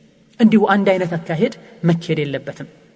አንዳንድ ሐዲሶችን መንገርም ይጠቅማል። ለዚህ ረሱሉ ሰለላሁ ዐለይሂ ወሰለም ሙስሊምን መስደብ ፍስቅ ነው፣ አፈንጋጭነት ነው፣ ከዲን መውጣት ነው። ያኒ ከዲን መንገድ ከሙእሚንነት መንገድ የማይጠበቅ ነው፣ ወደ ኋላ እንድንል የሚያደርግ ነው። ሙስሊምን መግደል ደግሞ ኩፍር ነው ያሉትን ሐዲስ መንገር። እንዲሁ አብዱላህ ኢብኑ ዐምር ረዲየላሁ ዐንሁ የዘገቡትን ሐዲስ ኢነ ሚን አክበሪል ከባኢር አን የልዐነ الرجل والديه ከተላላቅ ወንጀሎች አንድ ሰው ወላጆቹን መስደብ ነው መርገም ነው ብለዋል ነብዩ ሰለላሁ ዐለይሂ ወሰለም። እንዴት አንድ ሰው ወላጁን ይረግማል ሲሏቸው አንድ ሰው የሆነን ሰው አባቱን ከሰደበበት እናቱን ከሰደበበት መልሶ መስደቡ አይቀርም። በተዘዋዋሪ እነሱ ቤት ቁጭ ብለው ልጃቸው አሰደባቸው ማለት አይደል እንዴ ብለዋል ረሱሉ። ኢማም አልቡኻሪ እንደዘገቡት ማለት ነው። ኢዘን ይህ ጥንቃቄ ሊደረግ ይገባል። ሌላው ደግሞ አሁንም ከዚህ ተያይዞ ማለት ነው ጥሩ አኽላቅን ጥሩ ኢማንን ባለ ማስተማራችን ተከትሎ የሚመጣው ምንድነው? ኢንሂላል ከዲን ከአኽላቅ ከቤተሰብ ትእዛዝ ከአላህ ከረሱል ትእዛዝ እስላም ካዛቸው ነገሮች ሁሉ አፈንግጦ የመውጣትና እንደፈለጉ የመሆን ባህሪም ይመነጫል። ይህ እጅግ በጣም የሚያሳዝን እየተስፋፋ ያለም ችግር ነው። በተለይ ባለንበት ዘመን 21ኛው ክፍለ ዘመን ላይ የትም ብትሄድ የትም ብታይ አብዛኛው ወጣት አብዛኛው ልጆች ወንድም ይሁን ሴቱ ተቅሊድ አርአያ የተለያዩ ነገሮችን አርአያ ማድረግ ቁርአንና ሐዲስ ተትተው ሰሃቦች ተትተው ሙሐመድ ሰለላሁ ዐለይሂ ወሰለም ተትተው ሌሎችን አርአያ ሲያደርጉ ነው የሚታይ። ሴቶች የሚለብሱት አለባበስ 8 ዓመት 9 ዓመት ሁሉ ሆኗት አንዳንዴ የልብስ አመራረጧን ልብ በሉ ህፃኑ አለ ቴሌቪዥን ላይ ይችውን ነገር ኮፒ አድርጋ አምጥታ ላይ ስትለጥፍ ይታያል። ህፃኑም ልጅ እንደዚሁ ትምህርት ቤት ከካፊር ወንድሙ ያየውን ሚዲያ ላይ ያዩትን ነገር ሲከተሉ ነው ረሱልን ሰለላሁ ዐለይሂ ወሰለም ከመከተል ይልቅ ያን ሲከተሉ ነው የሚታየው። በዚህ ብቻ አይደለም ፈሳድ ውስጥ ሁሉ የተለያዩ ቦታዎች ላይ የሚያዩቸው መጥፎ ነገሮች፣ የተለያዩ ፊልሞች፣ የተለያዩ ንግግሮች፣ የተለያዩ ድራማዎች እነሱ ላይ መጥፎ ተጽዕኖ ያሳደሩ ያሃን የሰሙትን ነገር ያዩትን ነገር በተግባር ህይወታቸው ላይ ያንጸባረቁ ናቸው። ዲን ሁሉ ለቀው ማለት ነው። የዲንን ጫና የቤተሰብን ጫና ሽሽት በማለት ዲንም ሆነ ቤተሰብ ለነሱ የሚበጅን እንጂ እነሱን የሚጫንበት ሁኔታ አልነበረም። ግን የሚሰሙት የሚያዩት ነገር እንዲሸሹ አፈንግጠው እንዲወጡ ያደረጋቸው ነው። ህሊናቸው ሁሉ በመጥፎ ነገር እንዳይወቅሳቸው እየደረጉ ነው ያለው። እንደው ለህይወት ሁሉ ያለውን ትርጉም ቀይረውት ህይወት እስካሉ ድረስ መዝናናት ብቻ አድርገው እንዲያዩ ከመንም አይነት ኃላፊነት እንዲሸሹ ስገድ ሲባሉ ገና ልጅ ነኝ፣ ስገድ ሲባሉ አላረጀሁም፣ ሂጃብ አድርጊ ስትባል ገና አልደረስኩም ወዘተ የተለያዩ ነገሮች። ይሄ የአላህ ሐቅ ብቻ ሳይሆን የአባትና እናት ሐቅም የማህበራዊ ህይወት ግዴታ ሁሉ እንዳይወጡ ያደርጋቸዋል። እንዲህ አይነቱ ባህል خلاص መብላት፣ መጠጣት፣ ስሜትን መከተል፣ በተለያዩ ነገሮችን ራስን ማርካት፣ ይሄ አይነት ነገር ካልተሳካላችሁ ህይወት ይቅርብኝ ብለው ሁሉ ይታነቁ አይጠፉም። ከቤት የሚሸሹ ሁሉ አይጠፉም። ከቤት ይወጡ ስንቶች አሉ። ምን ነው ሲባሉ ቤት ውስጥ በዚህ ሰዓት ፊልም ማየት ተከልክያለሁ፣ ስለዚህ አክስቴ ጋር ነው የምኖረው፣ እህቴ ጋር ነው የምኖረው። እዛም ካልተቻለሳ خلاص ከቤት ወጣለሁ። ከዛ ምንድነው የሚጠብቃቸው? ከቤት ሲወጡ ካፊሮች አሉ፣ ሸይጣን አለ፣ ልጅነት አለ፣ የተለያዩ ነገሮች ወስደው ኩፍር ሁሉ ውስጥ ይከቷቸዋል። አደራህን ወንድሜ፣ አደራሽን እህቴ፣ ወላጆች ከልጅነት ጀምረን ልጆቻችንን መቆጣጠር የምንችልበትን አይነት አያያዝ እንያዛቸው። ቴሌቪዥን ማየት መብታቸው ነው፣ ድራማ ማየት መብታቸው ነው። አስከልክላቸው ብላ እናት በተራዋ ልጅ ላይ አባት ላይ ትጮኻለች። ኢማን ካሌላት አባትን በበኩሉ እናት ላይ ይጮኻል። መብትና ግዴታቸውን ለይተን እንወቅ። በአዱንያ አብልተን አደልበን አዘንጠን ለጀሃነም እሳትን ኪብለን ምንሰጣት ከሆነ ወላሂ ጨካኞች ነን። እይታችን አስተሳሰባችን ይስፋ፣ አርቀን እናስብ። ከአዱንያ በኋላ ህይወት እንዳለ እንወቅ። አዱንያ አንድ ቀን ብርድ ላይ እንዲቀመጡ አንድ ቀን እንዲራቡ አትፈቅድም አንተ አባት፣ እናትም እንደዚሁ። የጀሃነም እሳት ግን ሁሌም እንዲያቃጥላቸው እንዲቀምሱት እሳትን መፍቀድ አርቆ አለማሰብ ነው። ዛሬ ብቻ ይብሉልኝ ነገ አፈር ይብሉ ከፈለጉ መርዝ ብላችሁ አትልም። ለዛሬም ለነገም ለሚቀጥለው ዓመትም ጭምር ነው የምታስበው። ለአኺራ ሲሆን ለምን እንደዛ አስፍተን አናስበው? አዱንያ ላይ አምሮባቸው አኺራ ላይ እሳት የሚጠብቃቸው ከምን ያደርግላቸዋል? ነገ ሊሞት አንድ ሰው ነገ ሊሰቀል ነገ ሊፈረድበት ዛሬ የአዱንያ ወርቆች በሙሉ ተከምረው ቢያጌጥ የአዱንያ ጣዕም ያላቸው የሚጥሙ ነገሮችን ሁሉ ቢበላ ሁሉ ነገር ሰዎች ያኔ ለሱ ንግስና ሰጠው ለደቂቃዎች ለሰዓቶች ንጉስ ሆኖ ቢቆይና ነገ ሊታነቅ ቢሆን ምን ያደርግለታል? ነገ ሊሞት ቢሆን ምን ያደርግለታል? ይልቁንስ ነገም ከዛ በኋላም የተስተካከለ ህይወት የሚኖርበትን ነገር ተረባርቦ መፈለግ እንጂ። ስለዚህ አዱንያ እንዲህ አይነት የሚያዝናኑ ነገሮች ከተሳኩላቸው ልጆችም ደስተኛ ሆነው ይኖራሉ፣ ወላጆቹም ይረካሉ። ልጆቼ ተደላድለው ተስተካክለው አምሮባቸው ኖሩ። አለዚያሳ ልጆችም ቤት መቀመጥ አይፈልጉም፣ ወላጅም ከልጆቹ ከደስተኛ መሆን አይፈልግም። ቤት ቴሌቪዥን ካሌለ የኔ ልጆች ከማን አንሰው ነው እንደዚህ የሚሆኑት? የኔ ልጆች ከማን አንሰው ነው እንዲህ ነገር የሚያጡት? የኔ ልጆች ምን ስለሆኑ ነው ጧት ተነስተው ቁርአን የሚቀሩት ብርድ የሚመታቸው መባል የለበት። ያንተ ልጆች ናቸው በአዱንያም በአኺራ። ኸይር ሰርተው ከሆነ አሰርታቸው ከሆነ ጀነት ትገባለህ አብረህ። ሸር ሰርታቸው ከሆነ አንተም ከኸይር ብትሰራ በልጆች ምክንያት ጀሃነም ልትወርጂ እንደምትችይ ወላሂ አትጠራጠሪ። إذن هي باهري هي مدفو كدين أخلاق إيمان كالماستمار يميمتا كدين كحق كقديتاوش يمشش باهري منجر عندنا لا سمو ميعسبو يسلتنو يمندقو يميبالو سووش من يالونو ልጆችን ዳንስ ማስተማር አለብን፣ ዘፈን ማስተማር አለብን፣ ስልጣኔ ሊገባቸው ይገባል። ይሄን ሲያደርጉ ብቻ ነው ዓለም የምትለወጠው ያሉ በተለያየ መንገድ እየሰበኩ ናቸው። እኛ ደግሞ ልጆቻችንን ማሳደግ ማስተማር ስተን ሚዲያ ያስተምራቸው ብለን ተተናል። ከትምህርት መልስ ቴሌቪዥን ነው፣ ከጥናት መልስ ቴሌቪዥን ነው። አእምሯቸውን ያነቃቃል፣ ያሰፋል፣ ያበስላል የሚል እምነት ውስጣችን አሳደረን ማለት ነው። የስልጣኔ ምልክትን መዝፈን፣ መደነስ፣ መጨፈር ተደርጓል። ሴትና ወንድ ይቀላቀል የምን መለያየት ነው? ሁሌ ዲን ከተባለ ታክሩሩ አላህ Subhanahu Wa Ta'ala በስራ ብቻ አይደለም ጀነት የሚያስገባው በረህመቱ ነው መባል የለም። እነማንን አራያ ማድረግ እንዳለብን ልናቅ ይገባናል። እንዲህ አይነት አስተምህሮ ይዘው የሚመጡ ሰዎች ራሳቸው የተሸነፉ ናቸው፣ ተሞክሯቸው ያልተሳካ ሰዎች ናቸው። የነሱ የምዕራባውያንን አይነት ህይወት እንድንኖር የሚፈልጉ ሰዎች ናቸው። አባትና እናት ተቆራርጦ ቤተሰብ ተለያይቶ እንዲኖር እናቱን በህይወቱ የሚያይ ስንት አለ አክስቱን አያቱን በፍጹም ሳያ የሚሞቱ ስንት አለ ሁሉም የራሱን ህይወት ይኖር አደብ ጠፍቶ ከፈለገ ልጅ አባቱን አንስቶ በጥፍ ይላል እናትም እንደዚሁ በግልጽ የሚታይ የሚሰማም ነገር ብዙ አለ በዚህ መልኩ ከሄደን እኛም ያን እንድንሄድ ነው የሚፈልጉት የህፃን ልጅ አባቱ አርጅቶ ደክሞ ቤት ውስጥ ያስቀመጠው ሳለ እናትም ልጆቹም ይሄ አዛውንት ቤት ቁጭ ብሎ እኛ ፍሪ መሆን አልቻልንምና ይሄ ሰው ይውጣልን ብለው ተስማምተው ግቢ በር ላይ በትንሽ የበላሜራ ነገር በር ቤት ተሰርቶለት እዛው ውስጥ ቁጭ ብሎ ብርድ ፀሐይ የተለያዩ ነገሮች ሰውየውን ያሰቃዩት ከለታት አንድ ቀን በሆነ መልኩ ከቤት ይወጣል ሰውየው ያ ሞቶ በሆነ መልኩ والله اعلم ነሲት ምግብ ሲሰጠው ይህ ሰው የሱን ምግብ የበላበትን ያጠብኩኝ እኔ ደክሞኛልና ለሱ የሆነ ብረት ነገር ተፈልጎ በዛች ላይ ብቻ ትርፍራፍ እየተጣለ ይሰጠዋል ከለታት አንድ ቀን አባት ሲወገድ ያችን ክፍል ማጽዳት ፈልገው ሲያጸዱ ህፃን ልጅ ቶሎ ብሎ ያችን አባት አያት ይመገበት የነበረችውን ሳህን ያነሳና እቅፍ ሲያረገው በዳይ ልጅ يعني የዚህ ያዛውንቱ ልጅ ምን ያደርግላል የቆሻሻ ነው ታለው ይላል አይኔ ፈልገዋለሁ ይላል ህፃኑ ለምን ሲለው አንተ አርጅተህ ደክመህ ወደፊት እኔ ቤት ስትመጣ አንተ አባትህን ተመግብ እንደነበረበት እኔ መገብበታለሁ ጀዛአን ዊፋቃ የሥራህን ታገኘዋል እንዲህ አይነት ልጆች አርአያቸው ማን ሆነው ነው ምዕራባውያን ሆነው እንዲህ አይነት ባህሪ ያስተካካ ካሳደግናቸው ነገ እነሱ ላይ የነበረው ነገር ኮፒ ተደርጎ እኛ ጋር ይመጣል ይጀመራል እኛ ጋር ማለት የማይቀር ነገር ጥሩ አኽላቅ የሚባል ነገር ከነሱ አይገኝም እስከናካቴው አይደለም ጂሃድ አይደለም ዳዕዋ አይደለም ሸይኽነት አይደለም ለእስላም መጨነቅ ለራሳቸው ለቤተሰባቸውም አይሆኑ ከሴት ጋር መመሳሰል ድራማ ላይ ያዩትን ነገር ፊልም ላይ ያዩትን ነገር መስራት እንጂ ሌላ ምንም ህይወት ላይ ታታ አይኖራቸውም ወንድነት ጀግንነት በማንነት መኩራት በሙስሊምነት መኩራት እነሱ ጋር የለም ጭራሹ ምናልባት በህልማቸው ሁሉ ሊያዩት ይችላሉ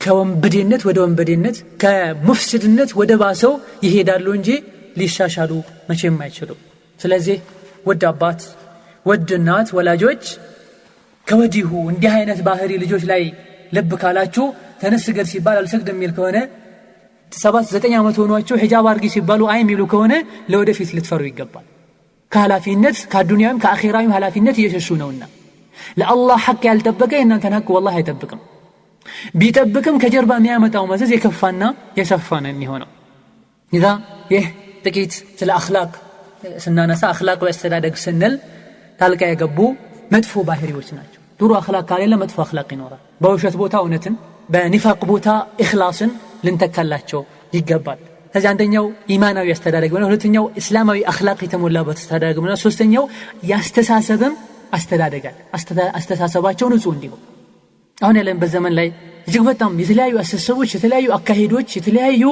አይዲያዎች ሐሳብ ፍክራዎች ያሉበት ጊዜ ላይ ነው ያለነው አንዱ ይገነባል ሌላኛው ያፈርሳል አንዱ ይሰፋል ሌላኛው ይቀዳል ሐቅና ባጢል ተቀላቅሎ ደግና መጥፎ ተቀላቅሎ ይሄኔ ለልጆቻችን የሚሆነው መምረጥ የኛ ግዴታ ነው ሰፋ ባለ አእምሮ አይተን ጥሩና መጥፎ መለየት አለብን በትንሹ በልጅነታቸው ይሄን ነገር ካላወቁ ወደፊት አያውቁትምና ይሄን ያላደረገን እንደሆነ የመጥፎ ነገር ማበል ልጆችን ይዞብን ይሄዳል ይሄ አስተሳሰባቸውን ስንል ለምን መጨነቅ እንዳለባቸው ማስተማር ልጆች ለምን ትኩረት መስጠት እንዳለባቸው ማስተማር ማንን ማክበር እንዳለባቸው ማንን አርአያ ማድረግ እንዳለባቸው ማስተማር ከቤተሰብ ጋር ሲኖሩ ከጎረቤት ጋር ሲኖሩ ከአካባቢ ሰዎች ጋር ሲኖሩ ከሌላ ክፍለ ሀገር ሰዎች ጋር ሲናኗሩ እንዴት መኖር እንዳለባቸው ማስተማር ከታላቅ ወንድማቸው ከታናሽ ወንድማቸው ምን አይነት ክብር መስጠት እንዳለባቸው ለአባት ለእናት ምን አይነት ክብር መስጠት እንዳለባቸው ማሳወቅ ልጆች የሰዎችን ክብር ለይተው እንዲያውቁ ማድረግ በተለይ ስለ ዱንያና አኺራ ያላቸው ግምት ማስተካከል መቻል አለበት ሁለት ችግሮች ነው ያሉት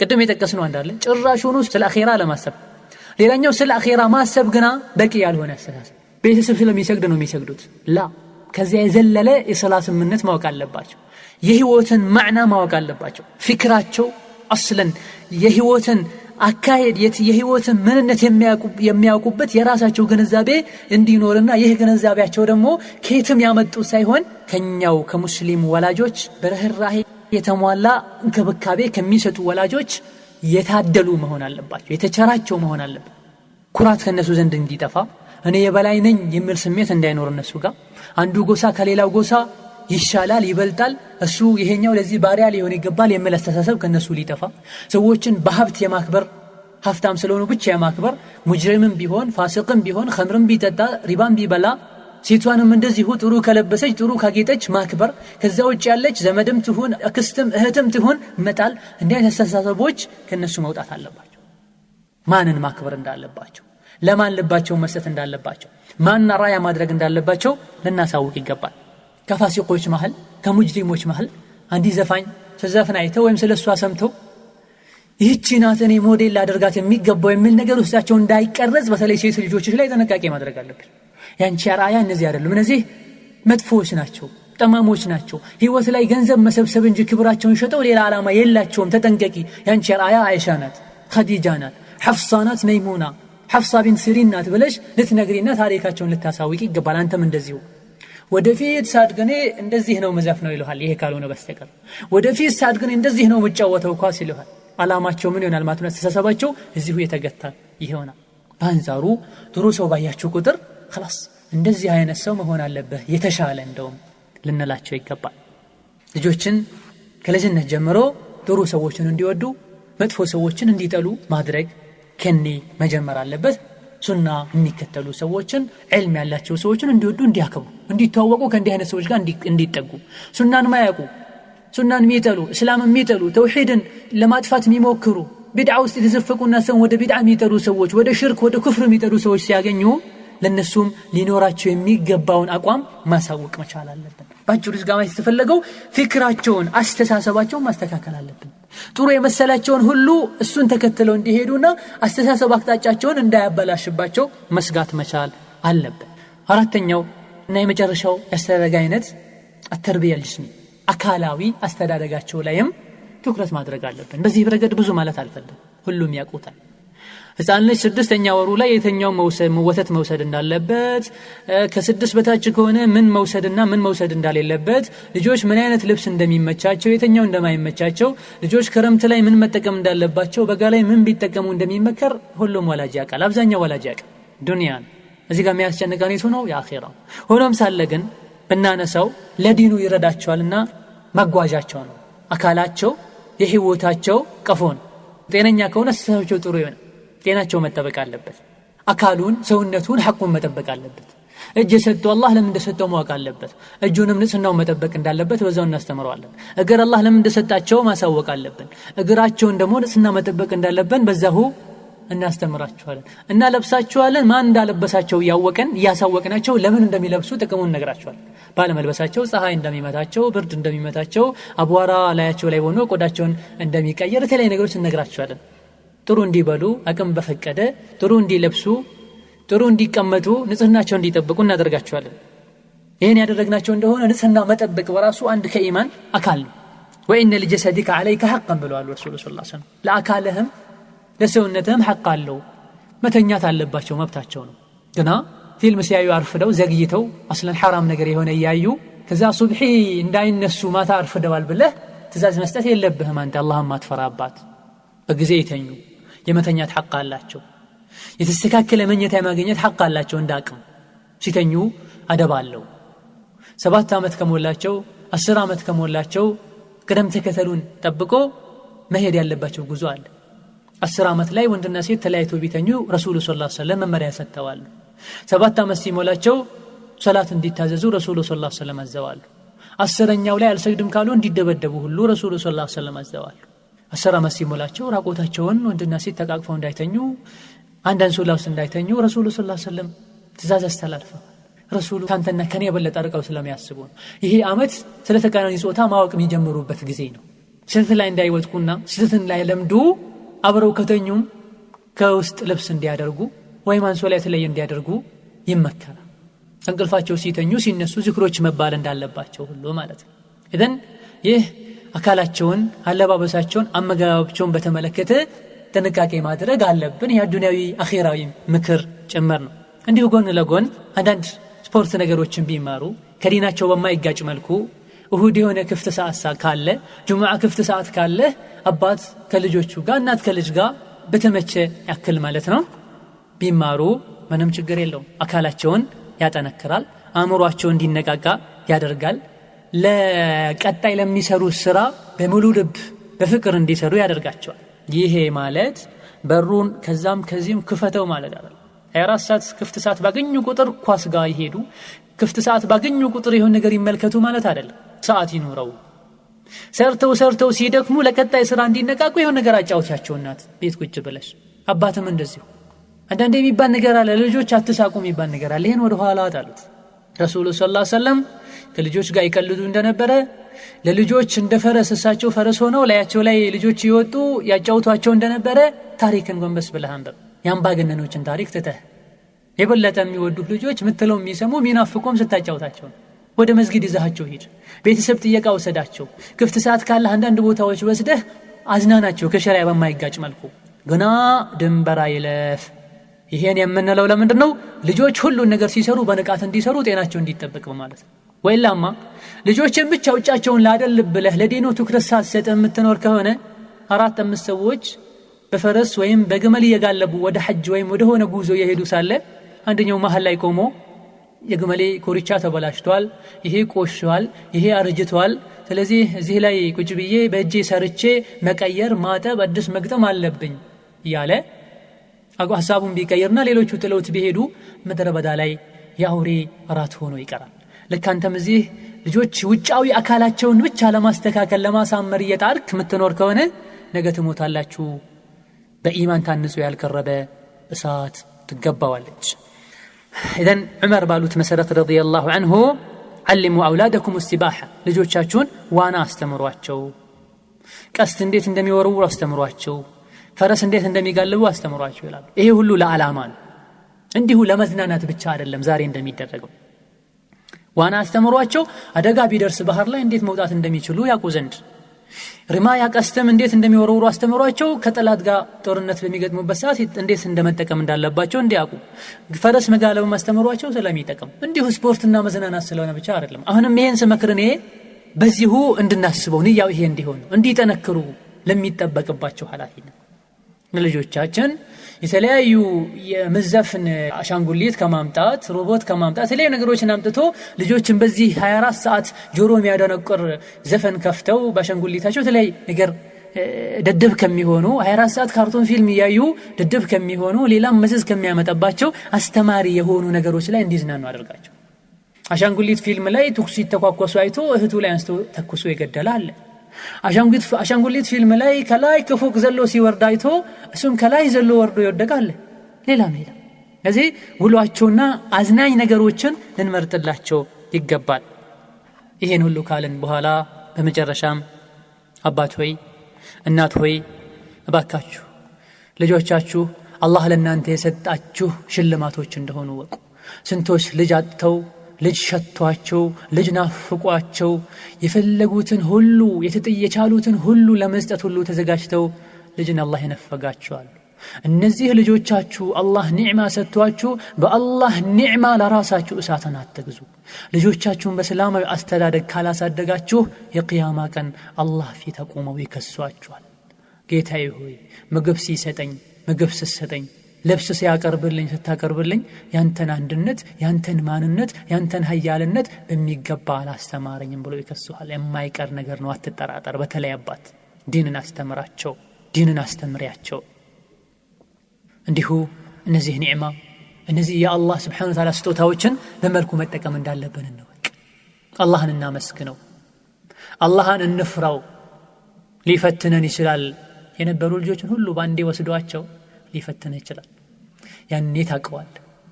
ሌላኛው እንዲሁ አዱንያ ላይ ልጆችን መሰጠት ትርጉሙ በአዱንያ እነሱን በማየት መርካት ብቻ አይደለም። የቂያማ ቀንም አብሮ ከነሱ ጋር ጀነት በመግባት ነው። የቂያማ ቀንም ልጆች በሰሩት መልካም ስራ አባት ከፊት እናት ከፊት ሞተው ከሆነ ሲጠቀሙ የሚያገኙት ማዕረግ ነው። ለዚህ የሚያበቃን አስተዳደግ ቀርጸናል ወይ ብሎ ለራስህን ጠይቅ። ይህ ይሆን ዘንድ ለአካለ መጠን ከደረሱበት ጊዜ አይደለም። ብዙ ጊዜ እንደሚባለው ይደጉና ራሳቸው ይወስኑ ህይወታቸውን አትበል ጃሂል አትሁን። የጃሂል አነጋገር ነው። ከልጅነት ተጨነቅላቸው። ድንጋይ ላይ የሳልከው ነገር አይጠፋም፣ አፈር ላይ ውሃ ላይ የጻፍከው ነገር ግን ይጠፋል።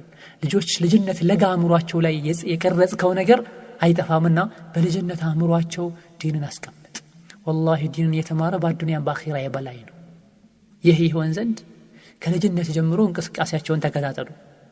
ቶሎ ያገኛችሁትን ነገር እርምጃ ወስዳችሁ አስተካክሉ። አንዳንዴ ጸባይን አንዳንዴ ቁጣን ካስፈለገም መቆንጠጥን እየተጠቀማችሁ በልጅነቱ ጥሩ ሆኖ ካየኸው ሁሌም ጥሩ ይሆናል ብለሽ አትመኝ። ተጠባበቁ፣ ተከታተሉ። የሆነ ሰዓት ላይ አንዲት የሆነች ሁሉ ብቻ ልታበላሻቸው ትችላለች። ዱዓም አድርጉ፣ ጥሩ ሰው መረጡላቸው። ይሄን ሁሉ ያደረጋችሁ እንደሆነ ሷሊህ ልጆችን፣ የአይን ማረፊያ ልጆችን፣ በአዱንያም በአኺራ የሚያኮሩ ልጆችን፣ ስትታመሙ የሚያስታሙ፣ ስትሞቱ የሚቀብሩ፣ ከቀበሯችሁ በኋላም ዝናችሁን ሁሌ የበላይ አድርገው የሚያቆዩ፣ በዘመድ በአዝማድ በሀገር የሚያስኮሯችሁ ወይኔ የገሌ ልጆች ብለው የሚያስመኙ እናንተን አይነት ልጆች ይሆኑላችኋል። ይህ ያልሆነ እንደሆነ አሁን የጠቀስናቸው ነገሮችን ያልተጠቀመን እንደሆነ እሱን ወደ ኋላ ጥለነው ልጆቻችን ሌላ ነገር እንዲያሳድግልንና አዱንያዊ አስተዳደግ ብቻ ቀርጸን በልተው ደልበው ኖረው እንዲሞቱ ከሆነ ጭንቃችን በአዱንያ በአኺራ እንዋረዳለን። አላህ ዘንድ የሚጠብቀን ቅጣት ብዙና አስከፊ ነው። አላህ Subhanahu Wa Ta'ala ለኸይር ነገር ሁሉ ይወፍቀን፣ ከሸር ነገር ሁሉ يتبقن. هذا والله تعالى أعلم، والسلام عليكم ورحمة الله وبركاته.